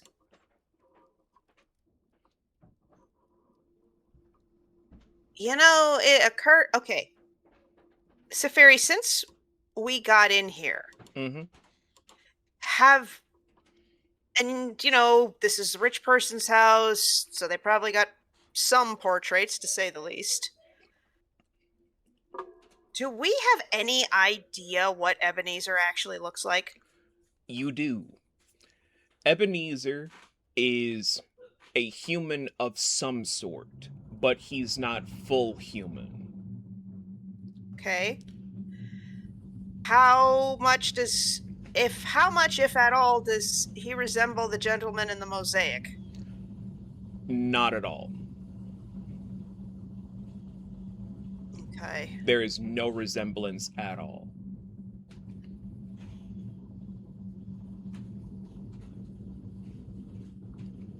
Okay, you know what I said about this being the original house? Mm-hmm. Joking, but I'm starting to think that I might have been onto something. I stand by my previous statement that this place is spooky. Oh no, that there's no question that it is spooky. I'm just... I think I'm coming around a little to Mr. Butler's perspective. Hmm. Yeah, he cares about the house.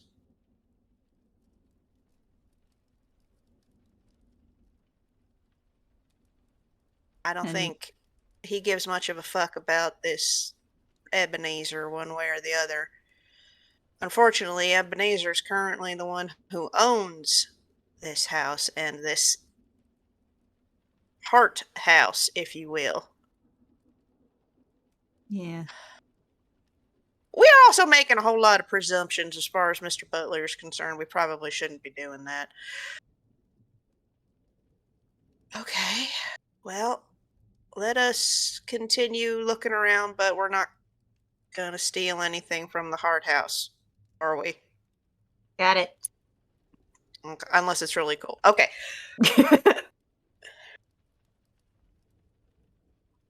Keep looking. You guys will still Yeah. have your observation rolls still in effect a little bit longer, where Sick. from at least you guys Okay. on the second floor, going down one of the hallways, it's filled with rooms that have slight cobwebs and dust around them of a few different people that have been mayors of 1V, each of which seems to have a different aged individual with antlers sprouting from his head, where there is a man that is a Liporia, seems to be of middle age in one portrait in one of the rooms, with a teenaged man with antlers from his head, where the Liporia seems like they are very jovial. They're laughing, while the antlered person seems to just have dead eyes from a very stoic expression. Have we seen this expression before? You've seen it a lot. Well, here's our boy. In another room, which seems to have a grand piano in it, you see a rhino folk female that is just hard eyes staring at a young adult man with antlers sprouting from his head, still with the stoic expression, just looking straight at whoever painted the portrait.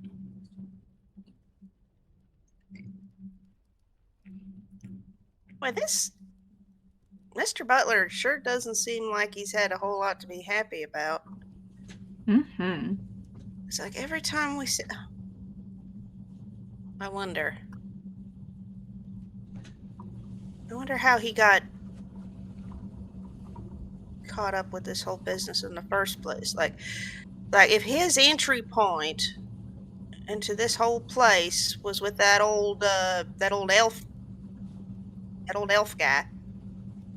That's the youngest we've seen him in any of these paste objet d'art, isn't he? I think so.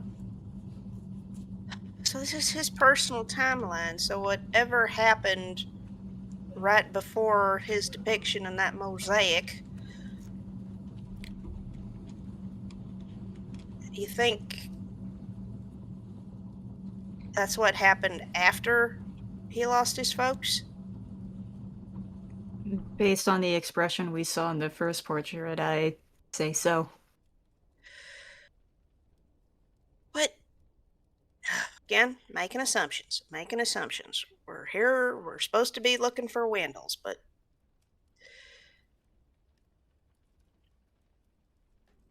I don't know. Let's keep looking. I feel like we're still missing something. Do you guys want to try one more room in a different hall, or stay on the second floor?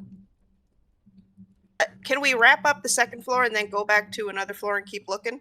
I mean, sure, because all you guys would find is just another few portraits of a young adult man with antlers, but with three different individuals.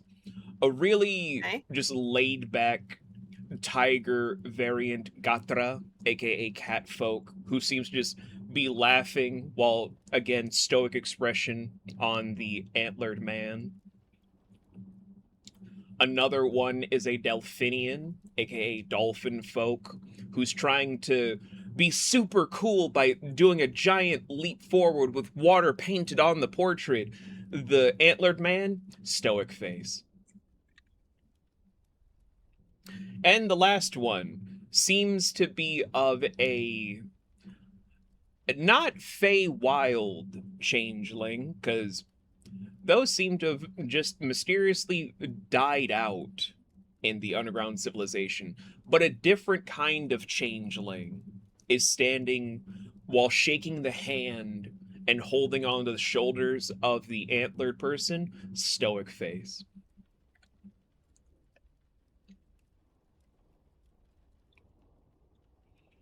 From each of these rooms, they were all either an accounting room, a sewing room, or a library.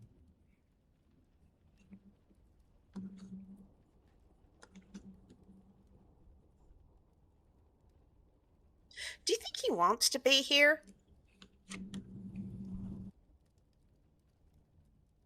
No. All right. Well, if that's the case, if this place hasn't given him any reasons to smile, why do you think he stays?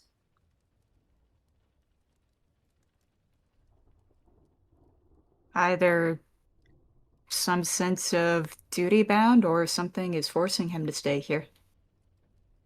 Or maybe he just feels like he has nowhere else to go. I wonder.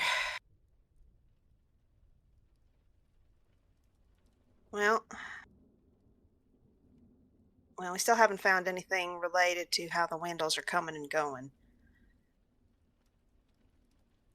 Shall we keep moving? Yeah. Gonna keep checking desks and bookshelves and anything that may be hiding something.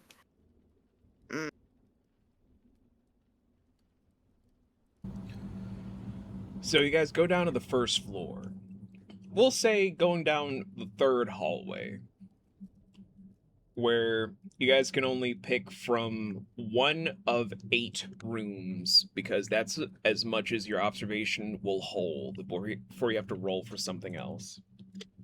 Okay, so pick a door 1 through 8. You want to roll for it, Fox? Sure. Give her. Come on, middle dice. Door number 2. Door number 2. Interesting. Very, very interesting.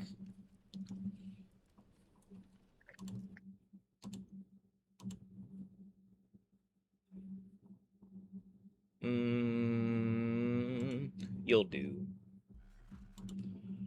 Not you, D-Pop. Get the fuck out of my face. Open the door, there's another party. Oh shit, wrong room.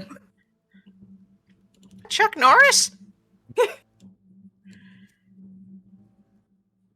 Racist can't die. I'm sorry, did I say the quiet part out loud? Anyway. I did not hear anything incorrect. So, you guys open up door number 2.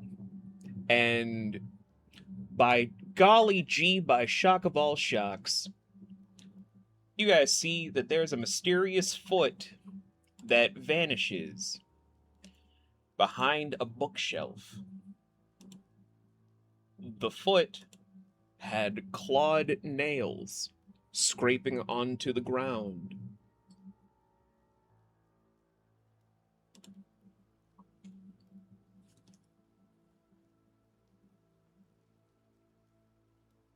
Naevira's just gonna look at Speedwell and just quietly tilt her head towards where they saw the foot and is like not fully withdrawing her rapier, but she has a hand on the hilt. Yeah, Speed's also got a hand on their holster just in case. Now, sorry, the description fell out a little bit for me. So is this like a thing if somebody's hiding behind a curtain?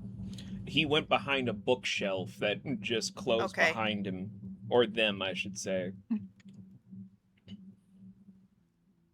Okay, so what we thought, what we may have seen was someone going behind a bookcase or through a door, possibly obscured by a bookcase.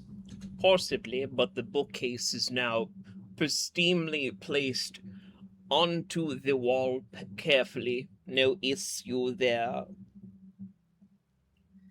Okay, and Or Vera is had there? to step away. It was like some fool running around in their bare feet. What the hell? I thought this was a rich guy party.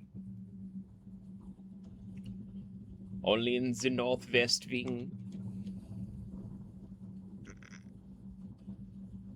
Well, I will wait until I'll wait till Fox gets back before we do anything else. Yeah.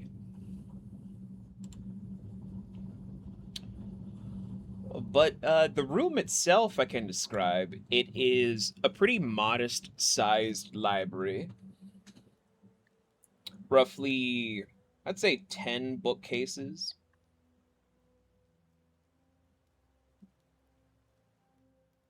Okay, but we've clearly identified the one that gentle person went behind.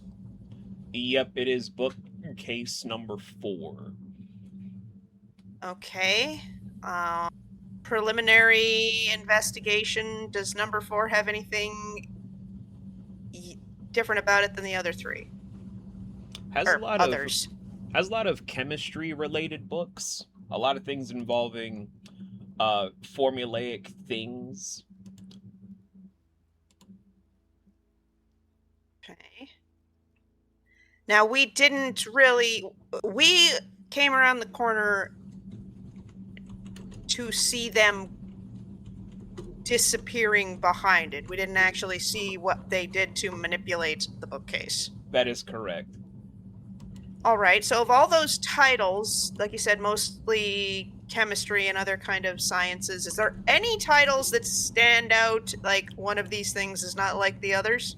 Not really. I mean, a lot of them just seem pretty normal, but many of them are for manufactured magics. Welcome back, by the way, Fox, to just simulate what most mages do in the modern day.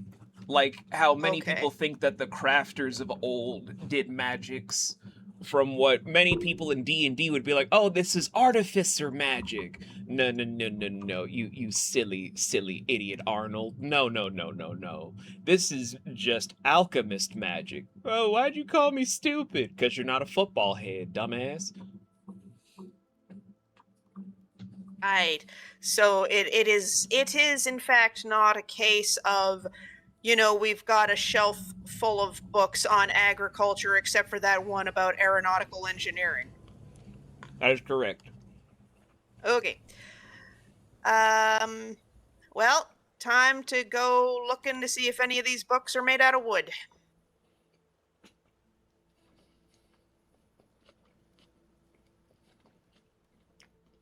Or how long does it look like this room has been dusted anytime recently? That's the strange part. It hasn't been dusted. I see. So looking at that number 4 bookcase, are there any voids or disturbances in the dust?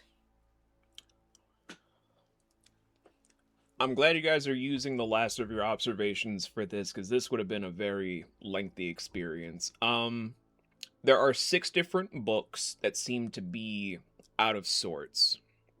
Okay. One of them is how to make manufactured Salamence grade blaze magic. Another is how to implement Sylph Ventus magic. And 2 of them are about how to do Luminos light magic. Okay. You said there were 6 books? The other 2, they don't have writing on it. They just have a blank spine. Okay. So 2 blanks, 2 about light, 1 about Sylph, which does that mean wind? Sylph is what what many people believe the crafters associated with wind, same as Salamence, you know, Salamandor. Salamander, right. So we've got one book indicating fire, 1 book indicating wind, 2 books indicating light, and 2 books blank.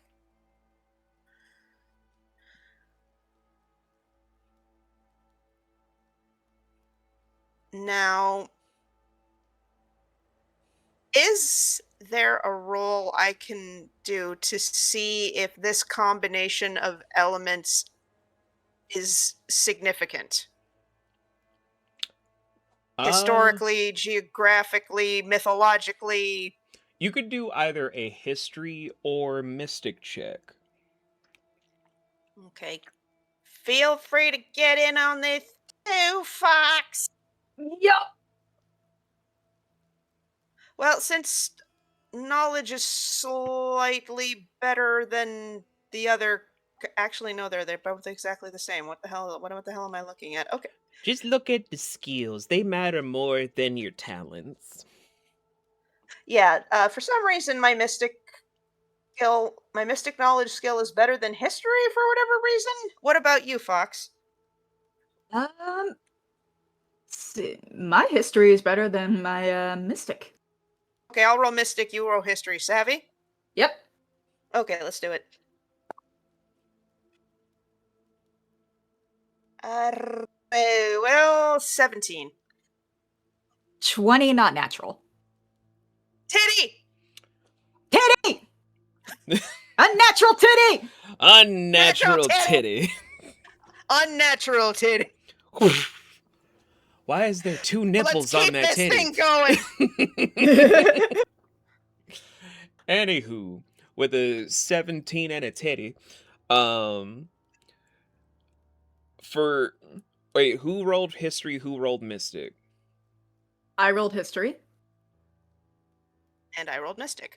Okay, so for mystic, you're able to pick out from those books that they come out with a pseudo wisp of the elements, almost like a musical key. But it's almost like you have to get the right frequency of just.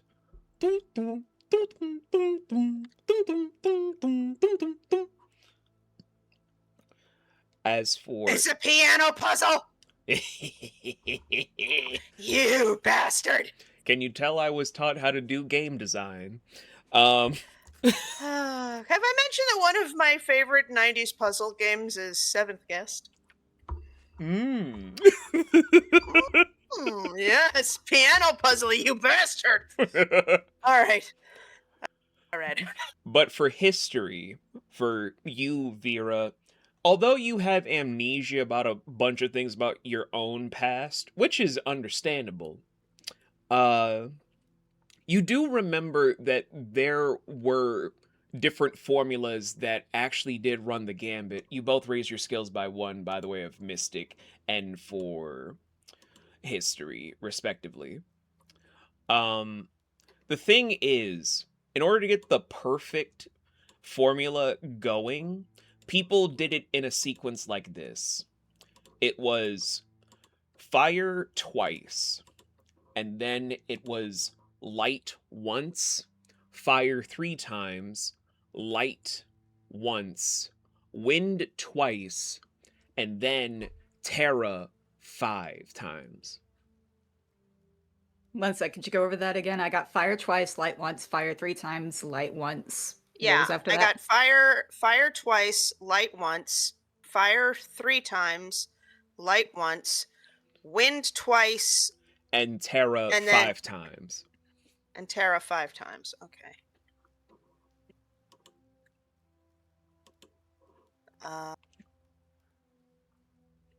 Well, After remembering that, Naevira's gonna grab Speedwell's shoulder. Well, technically, I keep forgetting Naevira's short, so probably her arm. It is just gonna look up at her and be like, I think I know what to do. get in there, girl. Get cooking. Okay, and I'm gonna start pulling the books as I remember the melody. Or the code, the thing, whatever you want to call it. It could be either or. It's just the problem is you pull all of those, but then have to stop. Well, speed has to hold you up to reach certain books because you tiny. But it's just the matter of, oh, there are 2 blank books. Which one's Terra? Well, we could pull them out and open them and see if there's anything inside. Are you sure? Okay, maybe not. Nah, I was gonna say I don't know anymore. Does one of them possibly have a color that would represent Terra? No, they're both earthy brown. So it's like, which one is Terra? Does it look like the dust has been disturbed on one of them more than the other? No. Shit. Equally dusty as the other, but with the same books. prints as the other.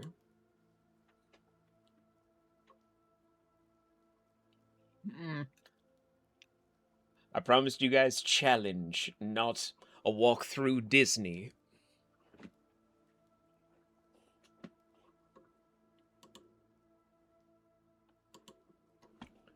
Granted, a walk through Disney is very challenging. A lot of the stuff is just like, hey, you want to bleed your wallet dry? Hey, you want to bleed your wallet dry? Hey, you want to abandon your kids? What was that last part? Bleed your wallet dry?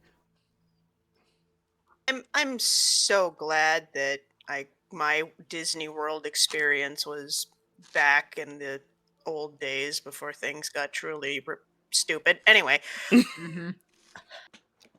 okay. Now everybody wait and hear for the smoke alarm goes off as Bass sits here and runs through 30 years of puzzle game experience. Okay. So this is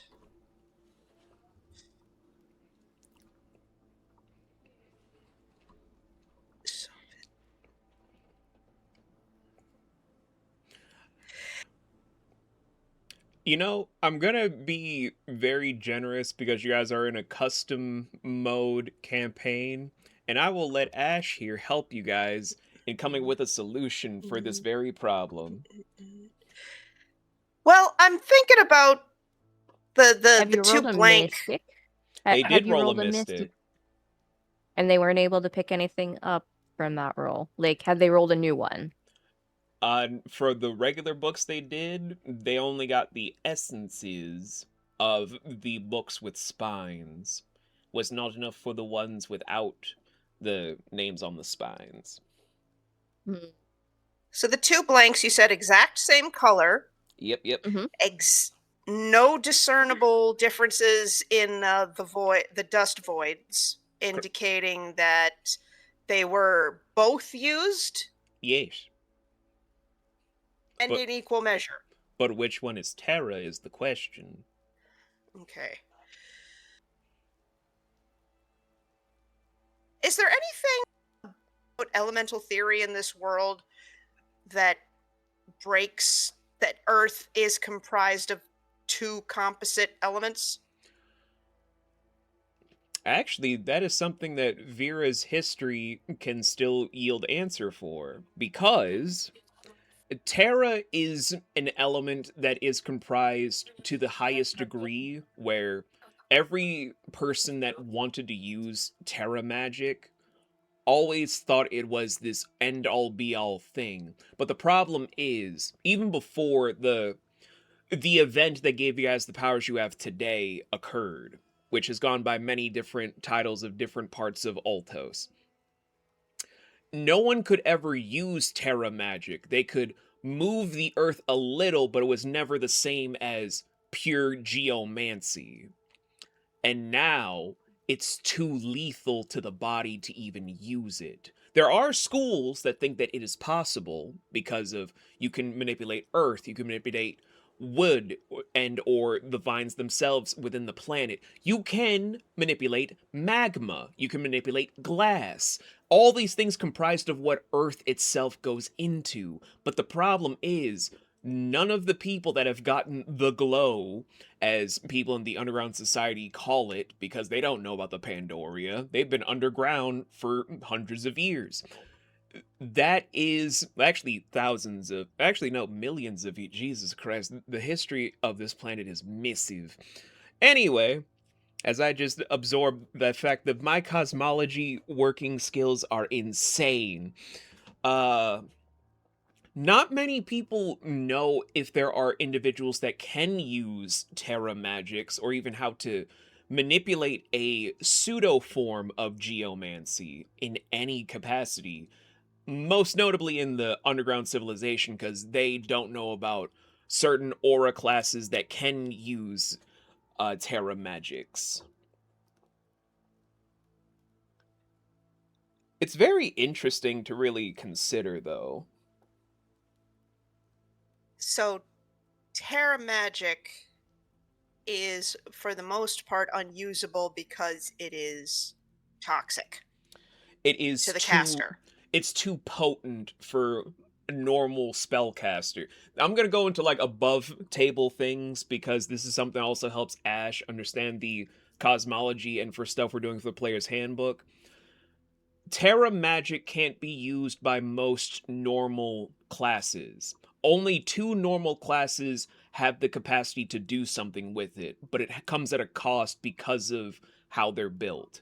That's Seeker, Treasure Seeker, and Chimera. and even then it's lethal to those types of people. Only the abnormal aura classes can use Terra magics, and that is a rarity in story and in universe for people to awaken to the abnormal aura classes. Okay.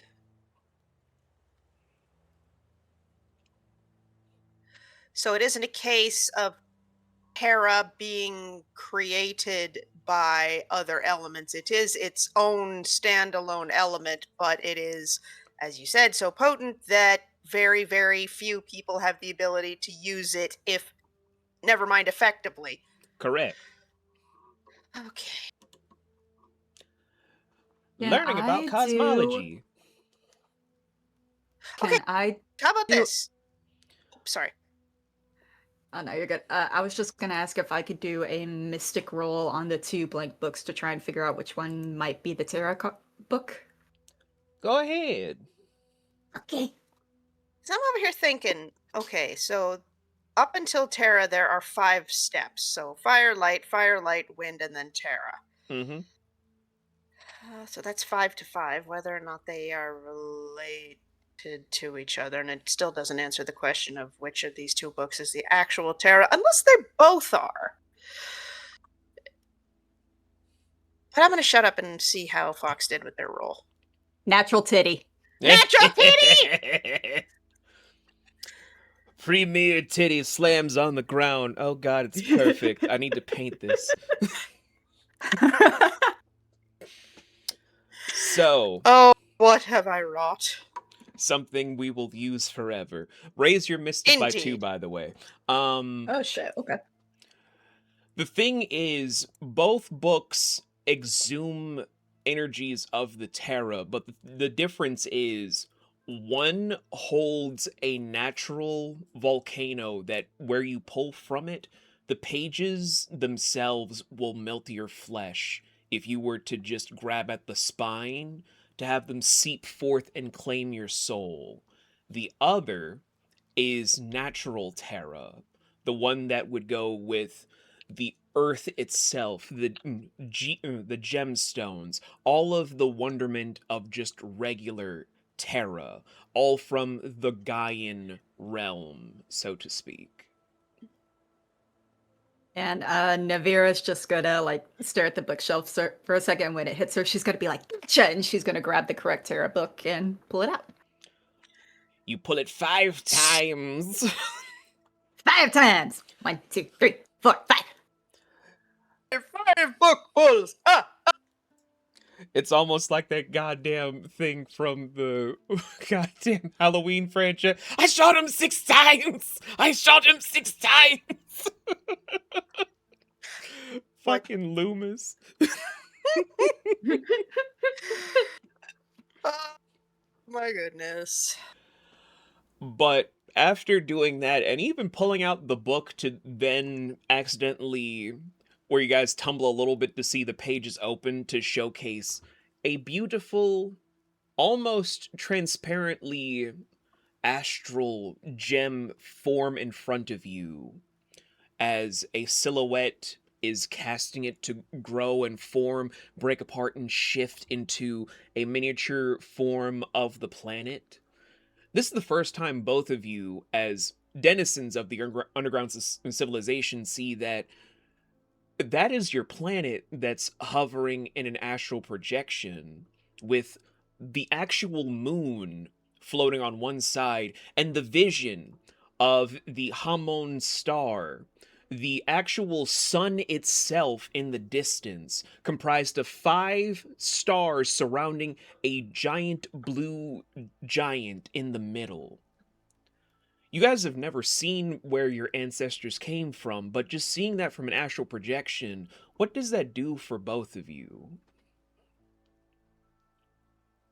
Speedwell is just staring absolutely gobsmacked.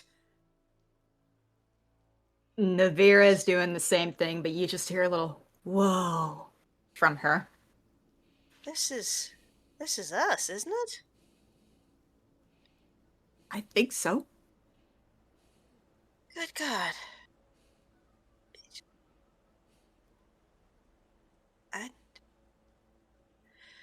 all that going on out there, and this whole time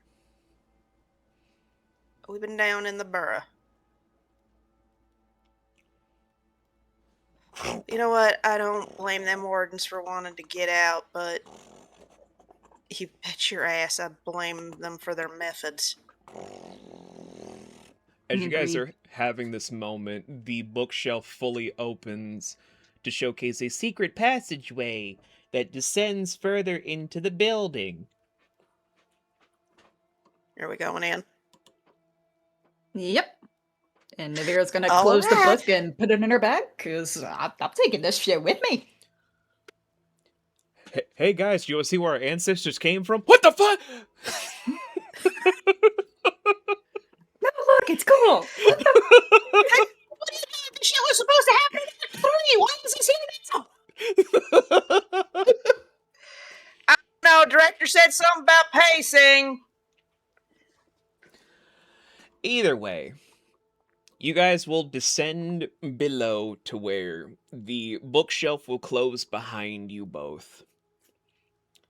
But first of all, do you guys have dark vision? Hold that thought. Oh, I'm thinking of Argos' sheet. I do. Speedwell. Okay, good. Then you can lead the blind rabbit. Okay. Just imagining this really short person just leading a rabbit by their hand, and it's just like, there's a step here. Okay, there's another step. Uh-huh. And another one. Uh-huh. The dynamic There's a lot of stairs. Just a lot of Yeah. stairs. Hold on my hand. You guys will be descending for quite a bit to get towards your destination. It's a very long pace as the pitter-patter vanishes completely once the bookshelf is fully closed behind you, where not even your own footsteps can be heard. Hey, Vera. Mhm. Wait. You got your weapon ready just in case? Yep. Okay, just making sure. I swear to God, Best Buy, you are on my op list, but the moment you ruin my fucking atmosphere is the moment My you've brother made in an Christ, enemy get for an ad life. blocker. I'm not spending money for that. Who said you had to spend money? Yeah, there's a few you can get for free. I'll consider it. Anyway, halfway, or at least you think halfway, torches go up.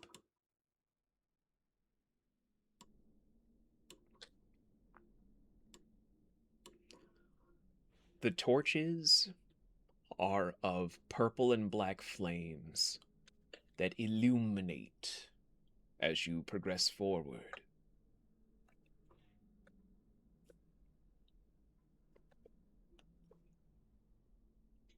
You descend downward, further in, where it seems like it's too much of a hassle to go up back towards where you once were.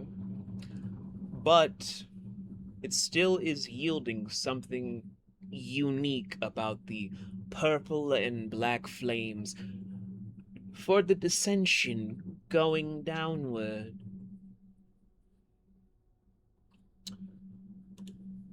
As you're walking down the steps, now no longer having to guide one another, the question just remains, what do you want to do?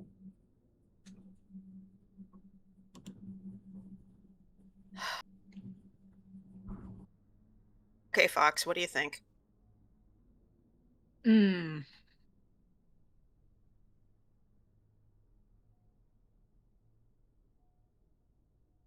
The smart part of me wants to say that we go back up and regroup with the rest of the party and tell them about this when we all come down here together. But the curious part tells me to keep going, so I'm torn. Yeah, plus, how are we gonna get them in here? Good question. Also, we don't know how that bookshelf opens on the other side. Or on this side. Oh. Shit. I guess we keep going. All right.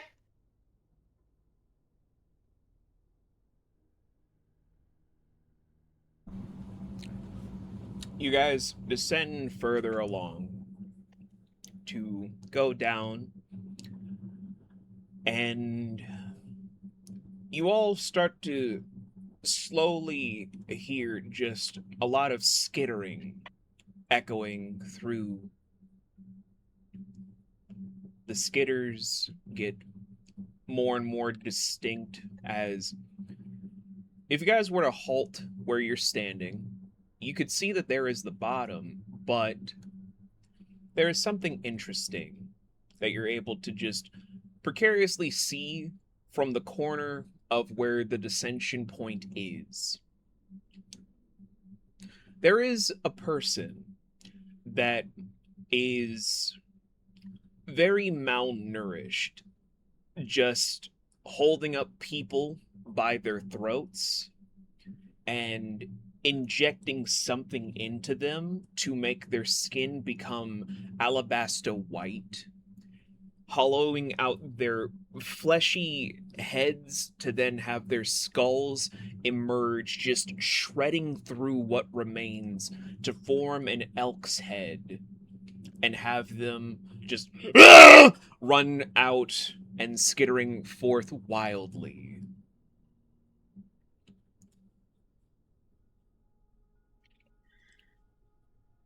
Naevira, I think we should leave. Agreed.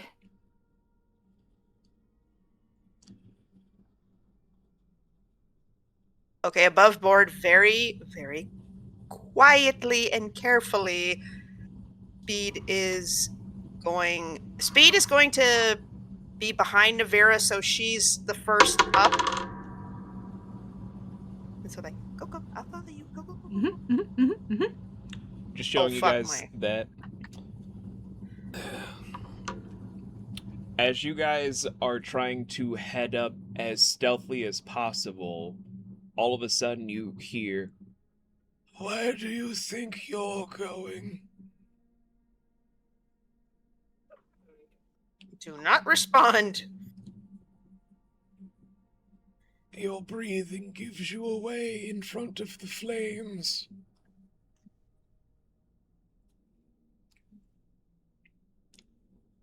as the individual creakily rises from the pillar to stand with a hunchback disposition, to turn and face you where half of their face is an elk's head with long antlers that are curved with the horns, while the other half looks human.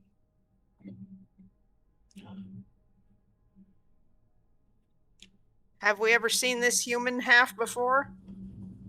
Sadly, no. But it looks very dehydrated. Some might say it looks like what Eric from the Phantom's face is supposed to look like. Very sunken in, very Like the Lon sickly. Chaney version? No. If you guys have ever seen like the mobile game, if you would, it captures what the overall aesthetic's supposed to be from the novel. Yeah. Yeah, I know what you're talking about. Yeah, the esqueleto. Yeah, that. But just in case, I'm gonna get it up for Fox, at least for the image, for what the face has like as a indicating marker. Let me see if I can... Andrew Lloyd Webber was a massive pussy. Of course he was. But he Not liked that dick way, too much but- in order to be one.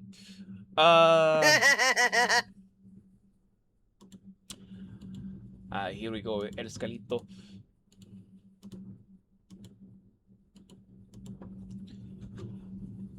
Here we go. El Escalito. Yeah, somebody somewhere going to be looking at that. It's like, I have no problem with this. This changes nothing for me. A lot of people have. They're just like, I mean, I could still sit on it. I'm like, what is wrong with you? the face is one thing, but it's the whole psychopathic murderer thing that you might want. No, okay. What is wrong with you? Do you want an alphabetical order Just or an entire fucking generation of I can fix him. I was literally about to say that. But yeah, very skeletal human side, but the other half is the elkish face. Arms elongated to where you're seeing him just claws dragging on the floor for both arms. They seem to be longer than his torso and legs, where one leg seems to be more monstrous than the other, as there is a clawed foot and a foot.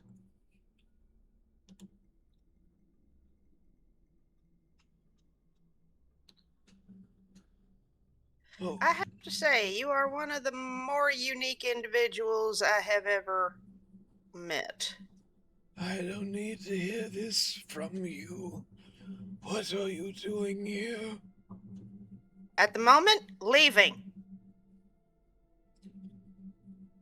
You guys only hear one footstep before, as you're trying to run back, he's already behind you.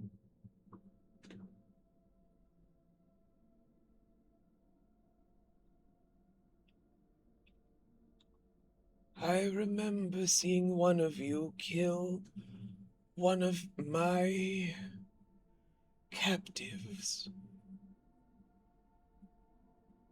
Really? Well, I've seen a lot of yours killing a lot of people. Almost swings his right arm that almost slashes both of your faces before the fingernail just stops mere centimeters from going to the in-between part of your eyes there, Naevira.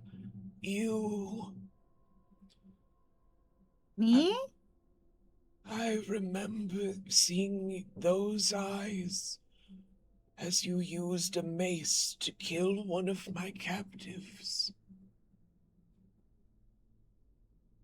I did what? You could just see that she, no memory whatsoever. She's like, what? Huh?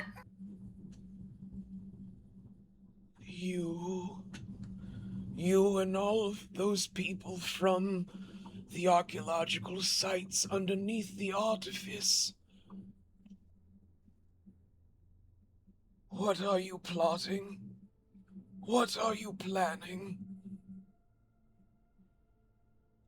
I have no idea what you're talking about. Literally. Don't you lie to me! Swiping across to then almost bring down the wall where you guys leap out of the way to see that he carved through enough to showcase a vein of azar ore that's pulsating like a bomb or set to go off at any moment. Naevira, now very fucking shaken, is quickly just like, I swear, I don't know, I don't remember, I don't know what you're talking about. If I killed one of your people, I'm so sorry. I don't know what's going on. I don't even remember being part of this archaeological thing that you're talking about.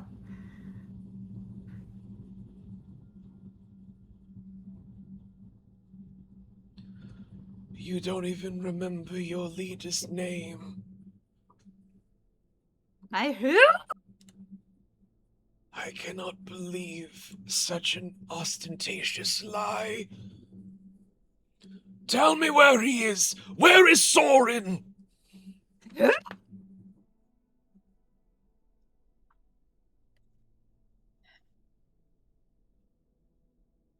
Oh. Oh, my fucking mic keeps cutting out. Quit cutting out when You're I'm just trying like, to be dramatic. who? I was trying to say, who the... Mike, I swear to God. Mike is like, you are not cursing in front of these people, young lady. I'm just gonna type it in chat, God damn it. Who the fuck is Soren? Yes, thank you. For you guys Wait that a don't minute. know, there you go. That's how you Wait get a the name. minute. Yes, Bess. I don't know anything because I wasn't there. Are you sure? Wasn't there? I know above board you were. Yeah, but that was a character ago. That was a character ago. Speed don't know shit about Sora, and she's just like, who? Oh, the...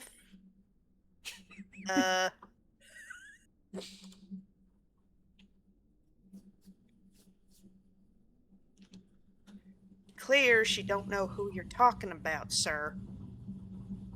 Is that right? Fine. Or she... We will play by your lies. And from there, I'm going to say this right now before you guys start panicking. You're in the same level range as this person, but it is time to roll for initiative.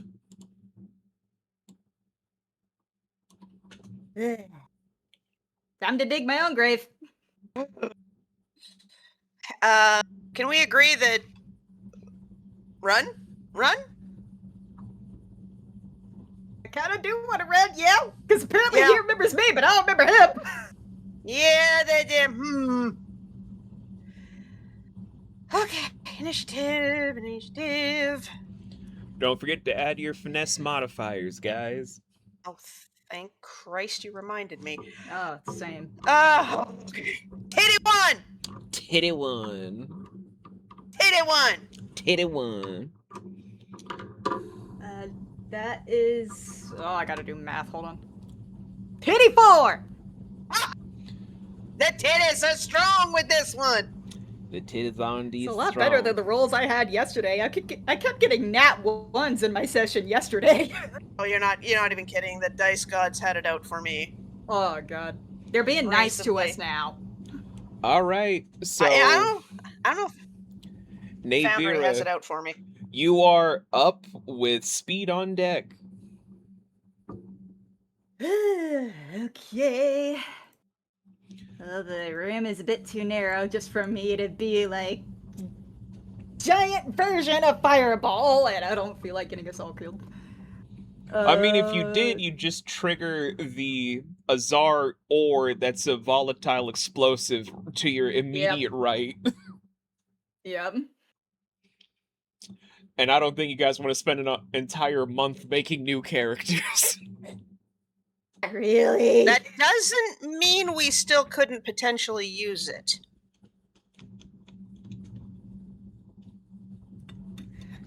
See if we can out crazy this bitch. Yep. It's an idea. It is an idea. I am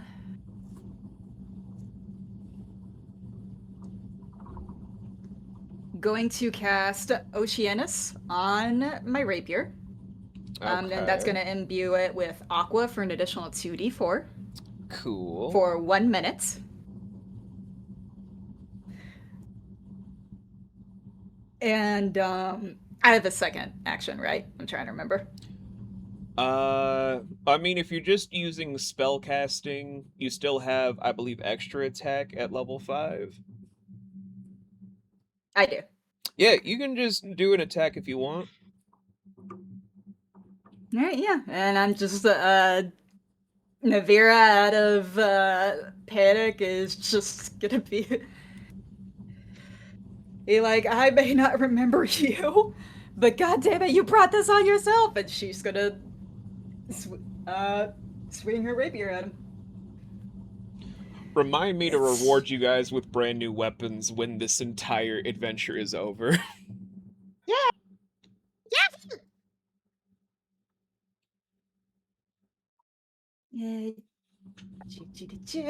Also, this music is working too hard to make it epic, I swear to God. I dig it. I'd pick up what it's putting down. Remind me, is there anything that I add to my attack rolls? I legit forgot. Not at your current level. It's just a Not at my straight current d20 to see if you hit, and then you do the damage calculations, plus whatever imbuement you've done if you've hit him. Does a 13 hit? 13 does not hit. Damn. You just go in for like the, you may be someone who remembers me, but I don't remember you. But mama didn't raise no fool. Tries to stab through, but he just swaps the rapier to the side where you're just like,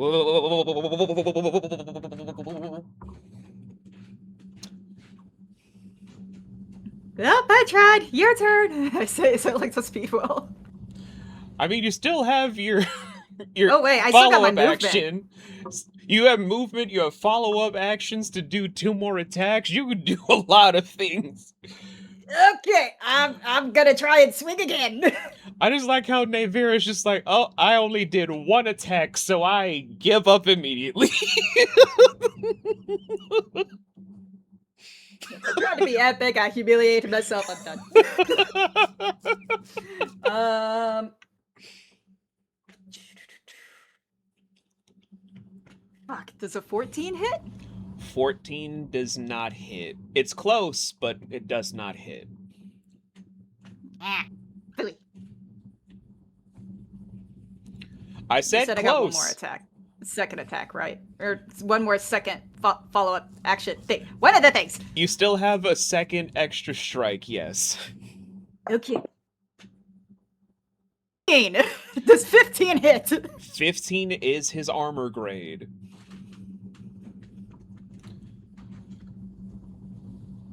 Yay. Okay. I gotta look at my rapier. Plus 2d4. Get the fuck out of the box, you stupid ass d4. Thank you. It can't, it's My metal stupid. dice did. My metal dice did not want to participate. It was like, no, I don't wanna. And I'm like, yes, you fucking will. Mother, I don't want to participate. Okay, that is 6 damage. 6 damage is respectable. Just open stab underneath the rib cage. Just like, yes! Finally, I hit him! And it's just gonna be like, remember, you brought this on yourself, and I'm gonna run. Just gonna run down the steps. I don't want to be within arm's reach of him. That is smart. That is smart. Keep up that same energy. Who knows? Maybe if we keep him chasing us, he'll get tired. That's one way to look at it.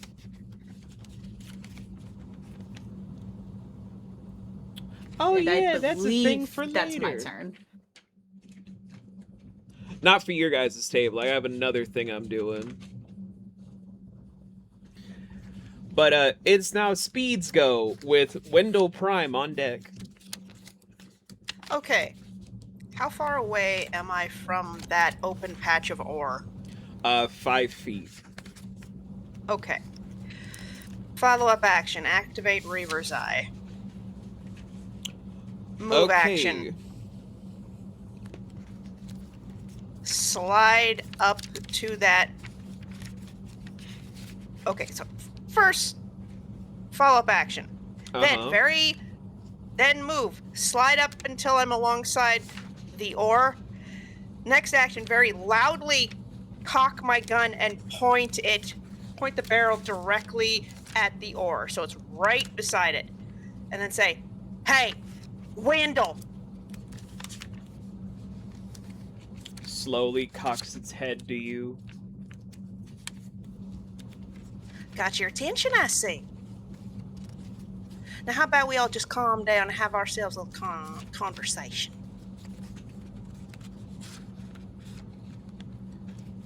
There's no blinking coming from it. It just slowly turns its head back to track where Naevira ran off to. Cock the hammer. See, I know a thing or two about your boys. Y'all got some kind of plan, don't you? You're going for the big kill. Big numbers. Ain't that right?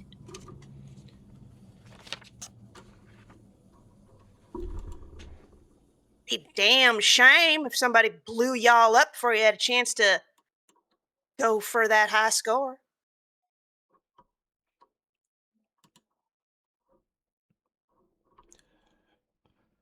Only And do not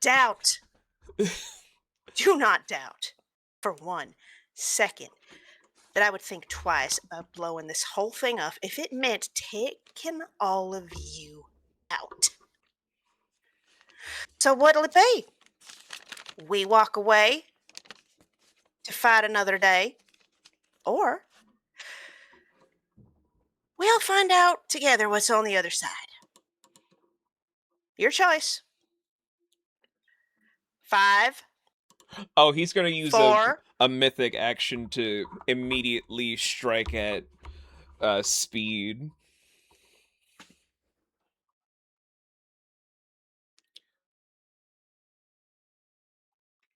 and Speed is going to holler at Vera to run. Oh, that's 21. Vera, run! Way ahead of you. And let me get the D20s.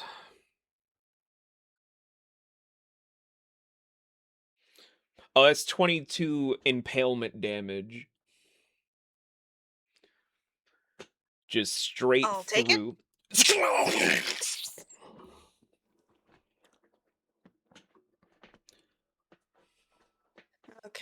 Okay. 21, you said?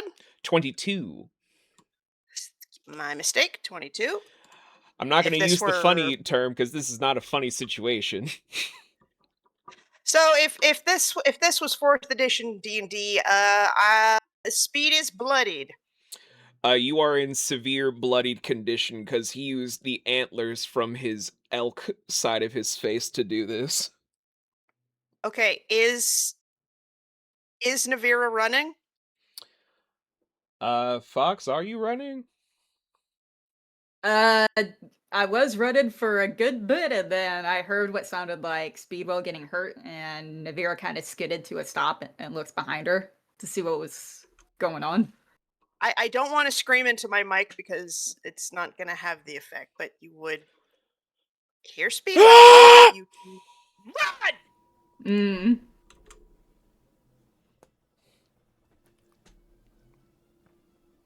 Okay. They just have How a little close- itty bitty look here at Speed. Oh, yep, that is bad. That is bad.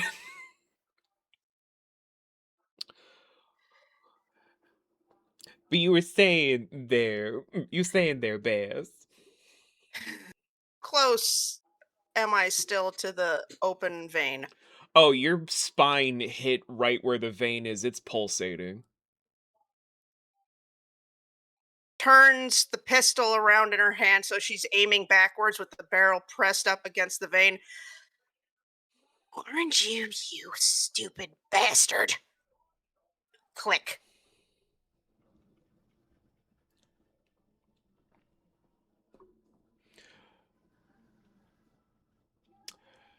Are you really going to do it, Baz? Oh, part of me really wants to, but another part of me knows that if I do, I'm probably going to blow up half of this station, aren't I? I'm not going to say.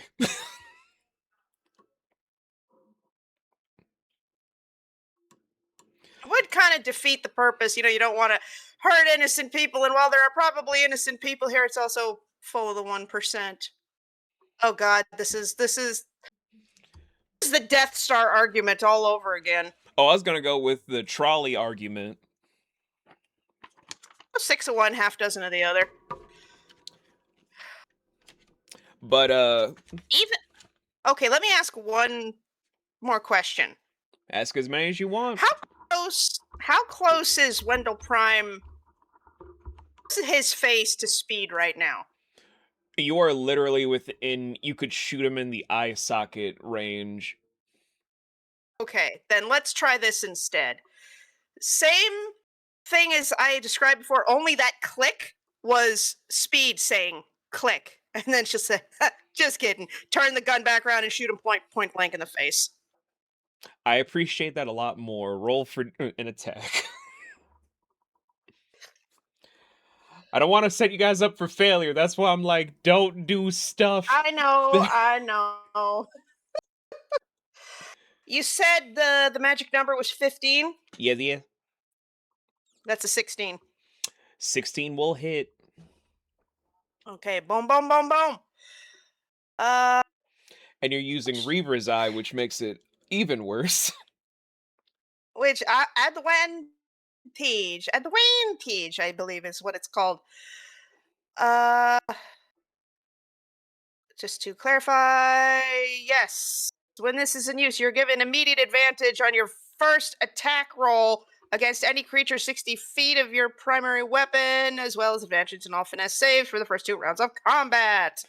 And So I wasn't rolling with advantage that time. That was because I forgot. It's fine. I'm only gonna say for visual sakes, if anyone's seen Speed Grapher, it's just heavy pulsations for whichever dominant eye is being used for this shot. Yeah. Okay, so I forget how much damage a bullet is. Should be on the sheet. It should be, and I'm just not seeing things. Okay, so does range factor into this at all? Because I'm basically shooting at close range. As someone who's used firearms before, a close range shot rings out a lot more bloodied than normal. Okay. All right, here comes the damage roll. That is D8 of damage. That's 6, not bad. 6 with a close range using the Reaver's Eye. That's actually going to increase it to 11. Okay. Automatically is recoiling from pain, but you are still dangling from the impalement based on the antler.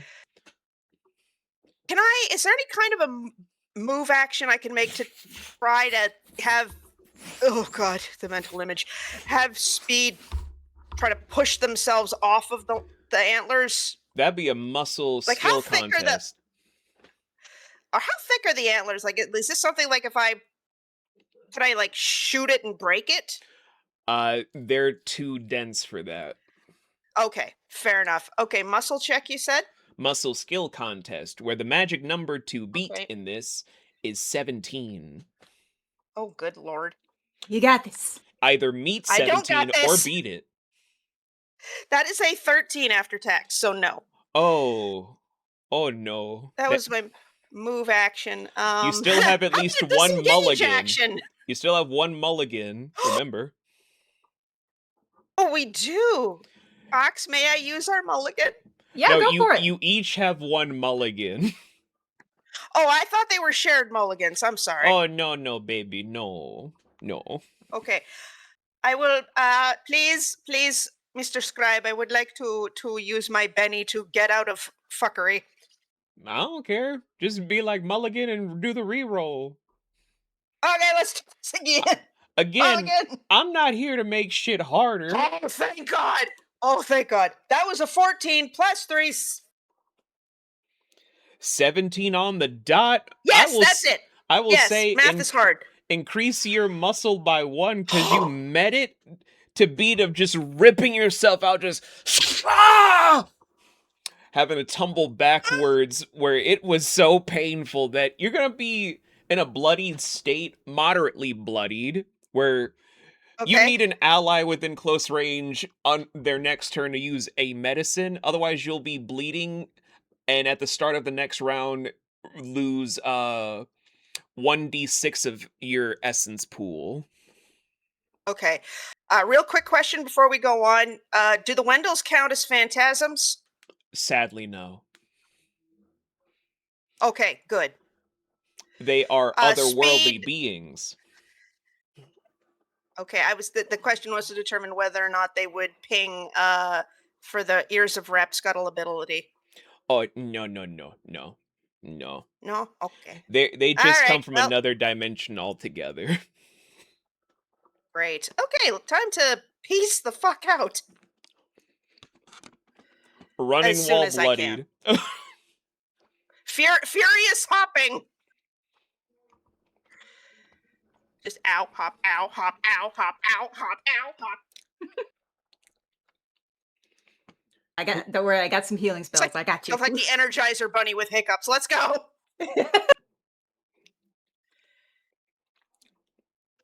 All right, time for some rolls.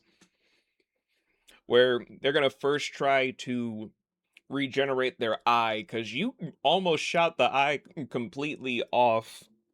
So I need to do a special roll for this. That's a partial regeneration, so they're going to be wasting 1 out of 6 for that. 1 out of 6 of what? Don't worry about it. But you guys have at least ran to at least be a good couple of feet away, where the more air quotes human side is going to extend out their right hand, where if you guys look over the shoulder, the pinky and thumb snap to the sides. The pointer and ring finger twist and meld to have the middle finger almost plucking at something, as the forearm rips out to have a weird looking appendage crawl out and bring up a string that plucks through to go to the middle finger, as he's going to be launching a madness arrow at one of you. To better clarify what an otherworld person is, think Lovecraft without the racism.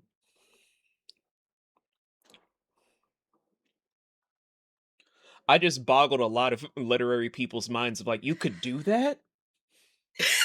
Well, as you're describing this, I'm like, wow, this could be out of a Stuart Gordon movie. Then you mentioned Lovecraft. Full circle. Without the racism. Without the racism.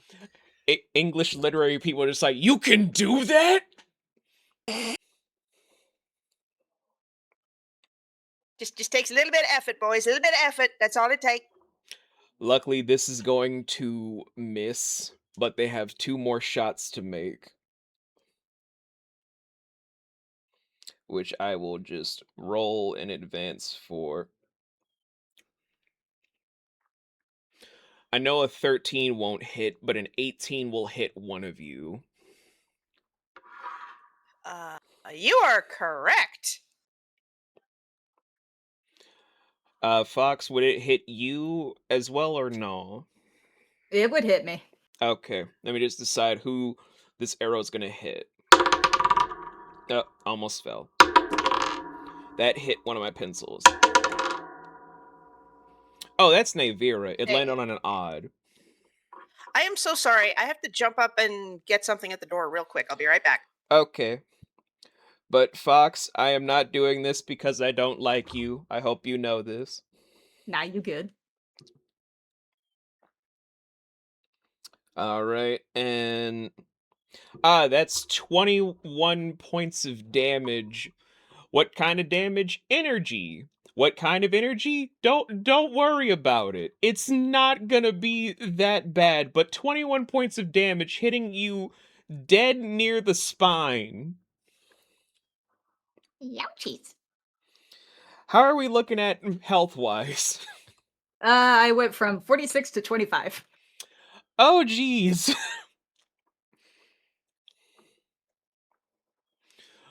Well, they had to stop their go, but I've returned. Cool. Well, at the top of the round right now, Bass, you're gonna have to roll a d6 for what you lose in your essence pool, because you're moderately bleeding. Okay, hold a moment.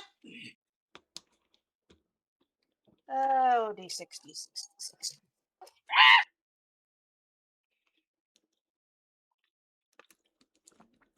What's with those dots, Ash? What's with those? Why are you saying? That's a 4. Oh, you lose 4 more points in your essence pool.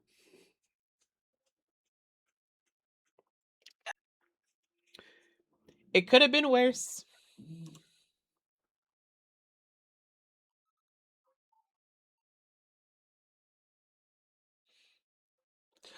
Listen, Ash. Listen.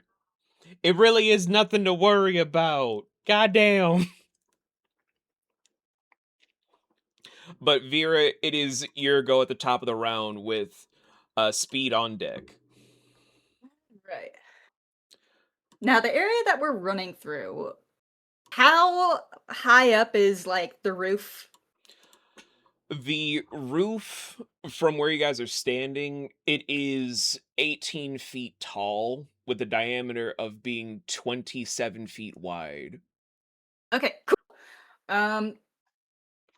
First thing I'm going to do is I'm going to use one of my channeling points to summon a Indrik, a Danufe unicorn. Okay. And I want it to go back to Speedwell and basically have it be a mount for Speedwell so she can just get the fuck out. When it's Speed's turn, that will be the course of action. And then I am going to use one of my first level spell rights to cast Salve Dust on Speedwell. Cool. And you are going to get...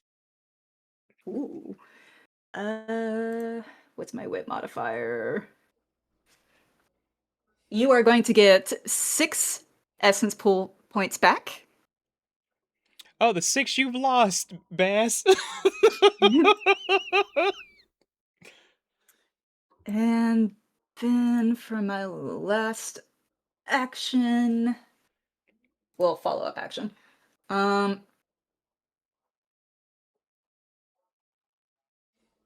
back up to bloodied.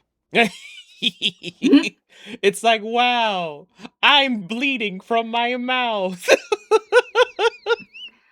I will I feel actually better about it for some reason.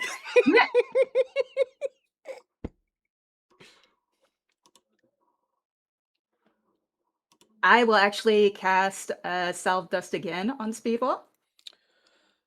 Okay.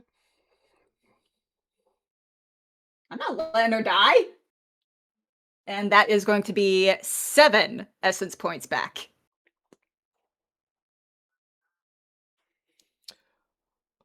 And then other than that, for my movement action, I'm just going to keep fucking running. Cool. All right, Speed, you're up with Wyndell Prime on deck. Okay. Before it's asked, you are roughly, I'd say, 40 to 45 feet away from Wyndell Prime. The Okay. unicorn can move up to 50 feet. Is he or excuse me, Safari, is Wyndell within 40 feet of Speed? Roughly, yeah, if you're still standing where you are. Good. Then I'm gonna see if I can get off a dead shot on him. Specifically Quake shot, see if I can knock him on his ass. Oh, you're gonna use it on him. Okay. As opposed to...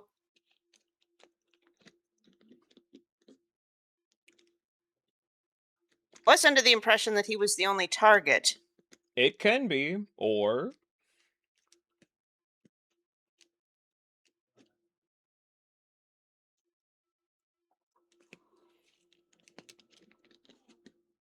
I'm sorry, I'm suddenly feeling very stupid. Don't feel stupid. I'm just like, there's him. There's something else. Just gotta remember what. Oh! The dude he just turned. Or, I don't know if it was a dude. That could be a target. So there's Wyndell, there's Wyndell's minion, there's the Vane, there's... I don't know, is there a friggin' chandelier hanging over his head that I can shoot down? Fox, do you remember what I'm trying to imply here?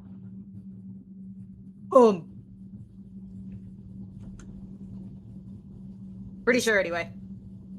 Boom, you think boom? I think that's what he's referring to.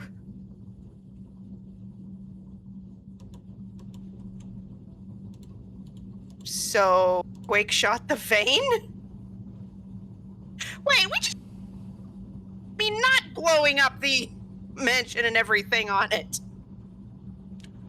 I never said it would blow up everything. I just said to not blow yourself up. Oh, well, in that case... let's bring the Dunda.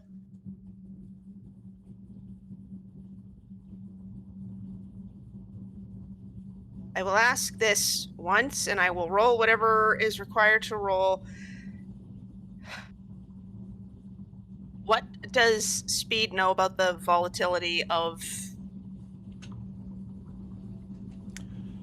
The ore, whose name currently escapes me? The volatile nature of an Azar crystal in its unnatural state would probably race through the linings of some stuff, but if you want to know more, I need a nature. Got it. I will do it.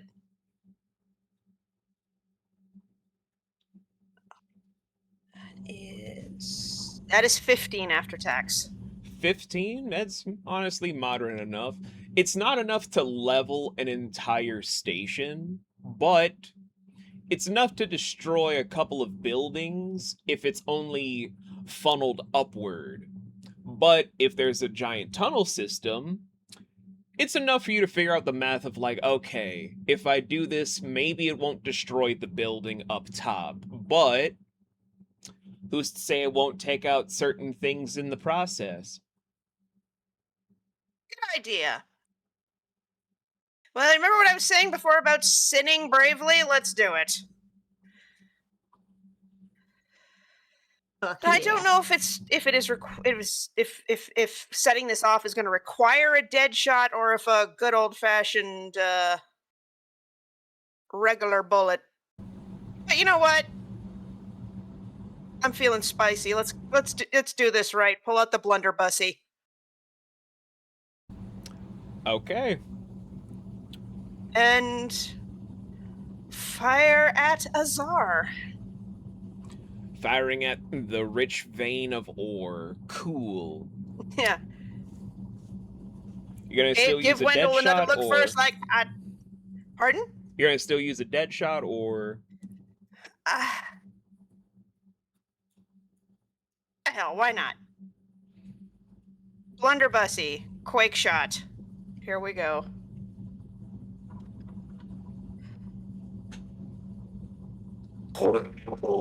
That was frightening for a moment. That is 18 after tax. 18? No, there was no tax. That was just straight up 18. Fuck you! No taxes!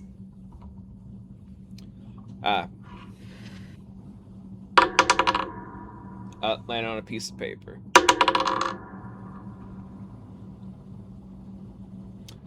Okay. Always have a rolling pad at your desk, and no, not that kind of rolling. The dice rolling. Oh, don't worry about it. Besides, you don't want So, to roll it at your desk. as your primary eye is pulsating to where it's almost like you have a pure red eye with your iris being a spin of orange and titanium steel, you fire off from the blunderbussy a earth-shattering quake shot that leaves a huge trail in its wake. Carves through to hit the vein right as the steed runs to be at your side. And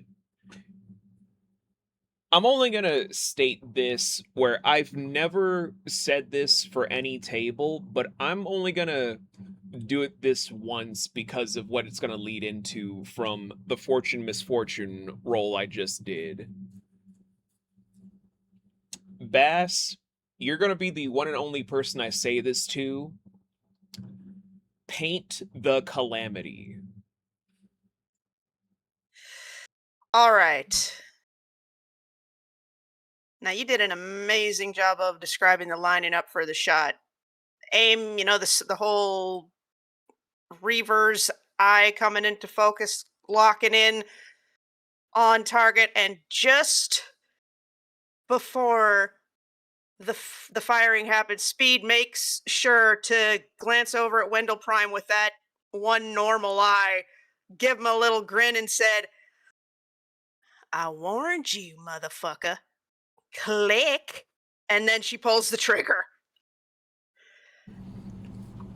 Pulling back with the recoil, having you shot back a few feet. The steed that was summoned for you just drifts down, trying to correct its own steps to have you land on its back. The moment the bullet hits the vein, you're both darting. You're still bloodied, by the way, so you're going to be bleeding the entire time for this until someone makes until someone other than you makes a medicine check to help you. Totally worth it. Totally worth it.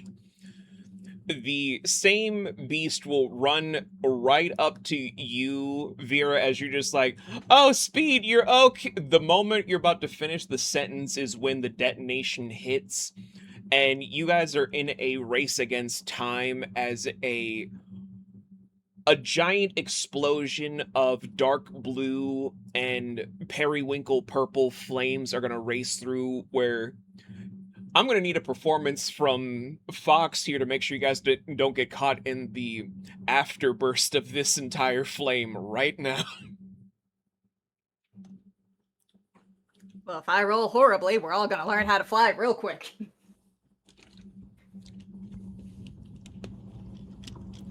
You said performance? Mm-hmm.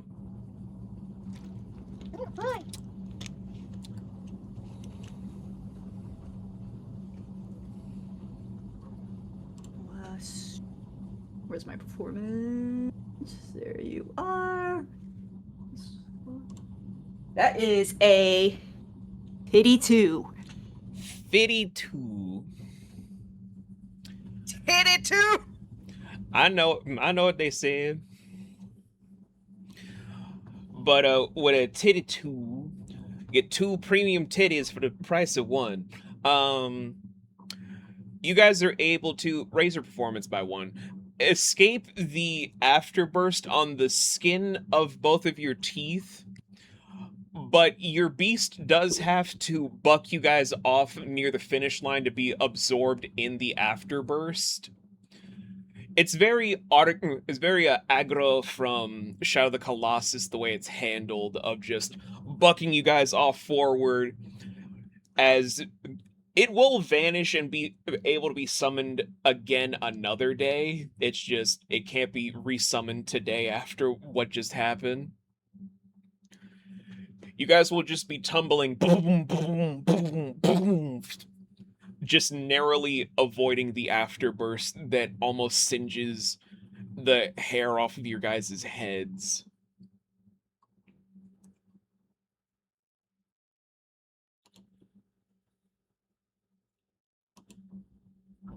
I think it's time to go. Agreed. But all in all, guys, when you stand up once again, I'm going to... you know what? No random ambiance for this. Can we go loot the treasure room now? Atta girl, Fox. Eyes on the prize. Aggro! Anyway, you guys will be actually outside of the mansion for 1v, roughly by a water deposit, if you will, like a small reservoir. And the rain is very light right now as it hits your skin. By the way, Speed, you are dropping all the way down to 2 if someone does not make a medicine. Your life. I've just rolled for a medicine check because I was about to say that, and I got a natural titty. Natural titty. We love a natural titty. Well, we love all titties, really.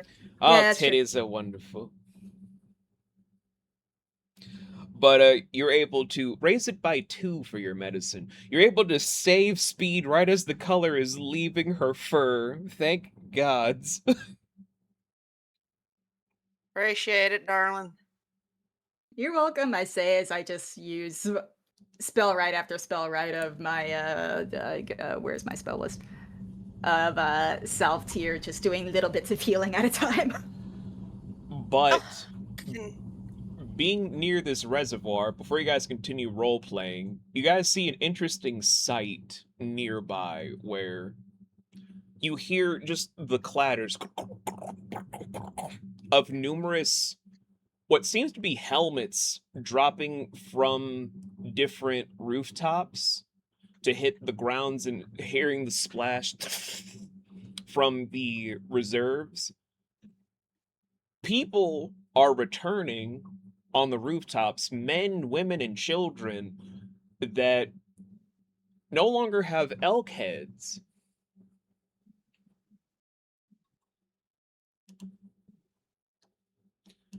I don't know if you guys Speed- realize what you Yeah. did.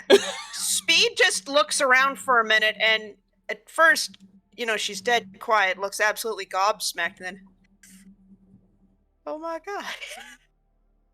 Did we just Did we just do it?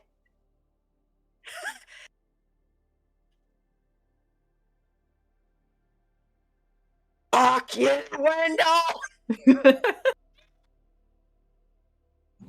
We got the Congratulations, guys. You killed a Lovecraftian horror. with the help of highly unstable ore, but we did it. Your environment, motherfucker. Woo! Okay. I mean, Naevira, you could probably see that Speed is trying to, like, I'm not crying, you're crying. Yeah, no, Naevira is just, she has her hands on her head at this point and just kind of falls on her back in disbelief and is just staring up at whatever atmosphere is above them in disbelief. We did it! Holy shit, we did it! Now, Wyndell. No, Wyndell, no. How now, Ebenezer? Oh, he just lost a lot of leverage. And as she says that, Naevira's gonna slowly sit up and it's just like, so about that treasure room. Okay, when my insides are no longer on my outsides, then we'll talk, okay? Oh yeah, and then Naevira, just magically remembering that she's still injured, is going to, start gently doing light presses of healing again. Thank you. Ow, thank you. Ow, thank you. Ow! Oh, you quit being a big baby, I'm not touching you that hard. Hailed sometime and then tell me not to be a baby. Well, I mean, I did get shot with an arrow straight into my spine. She just turns a little bit to show the arrow still there. Why is that still there? I can't reach it. You know what? Fair, but I'm kind of scared. Like, if I don't want to make how are you planning on dealing with that? I don't know. Okay. If I pull it out, am I going to instantly paralyze you? I hope not. As you guys have this back and forth, the arrow itself pulls itself out and sprouts legs to start running away. Grab it! Naevira just dives for it, reach her with both hands. Just darts out of the way. You guys don't have the health to keep up with it, so it's just leaping from side to side. Just Why? How? I don't care anymore. Let's just maybe fix the whole spine hole thing. Yeah. And then let's maybe go get a drink. Or 12. Works for me. I'm gonna need a lot of alcohol. Yeah, we should probably regroup and report to Cantorix that, well, something has happened. Mm-hmm. Okay, let's get out of here. And so, from your guys' sides of things, you've done it. You've ended the Wyndell storyline. But there seems to be something in the atmosphere that doesn't feel quite so right.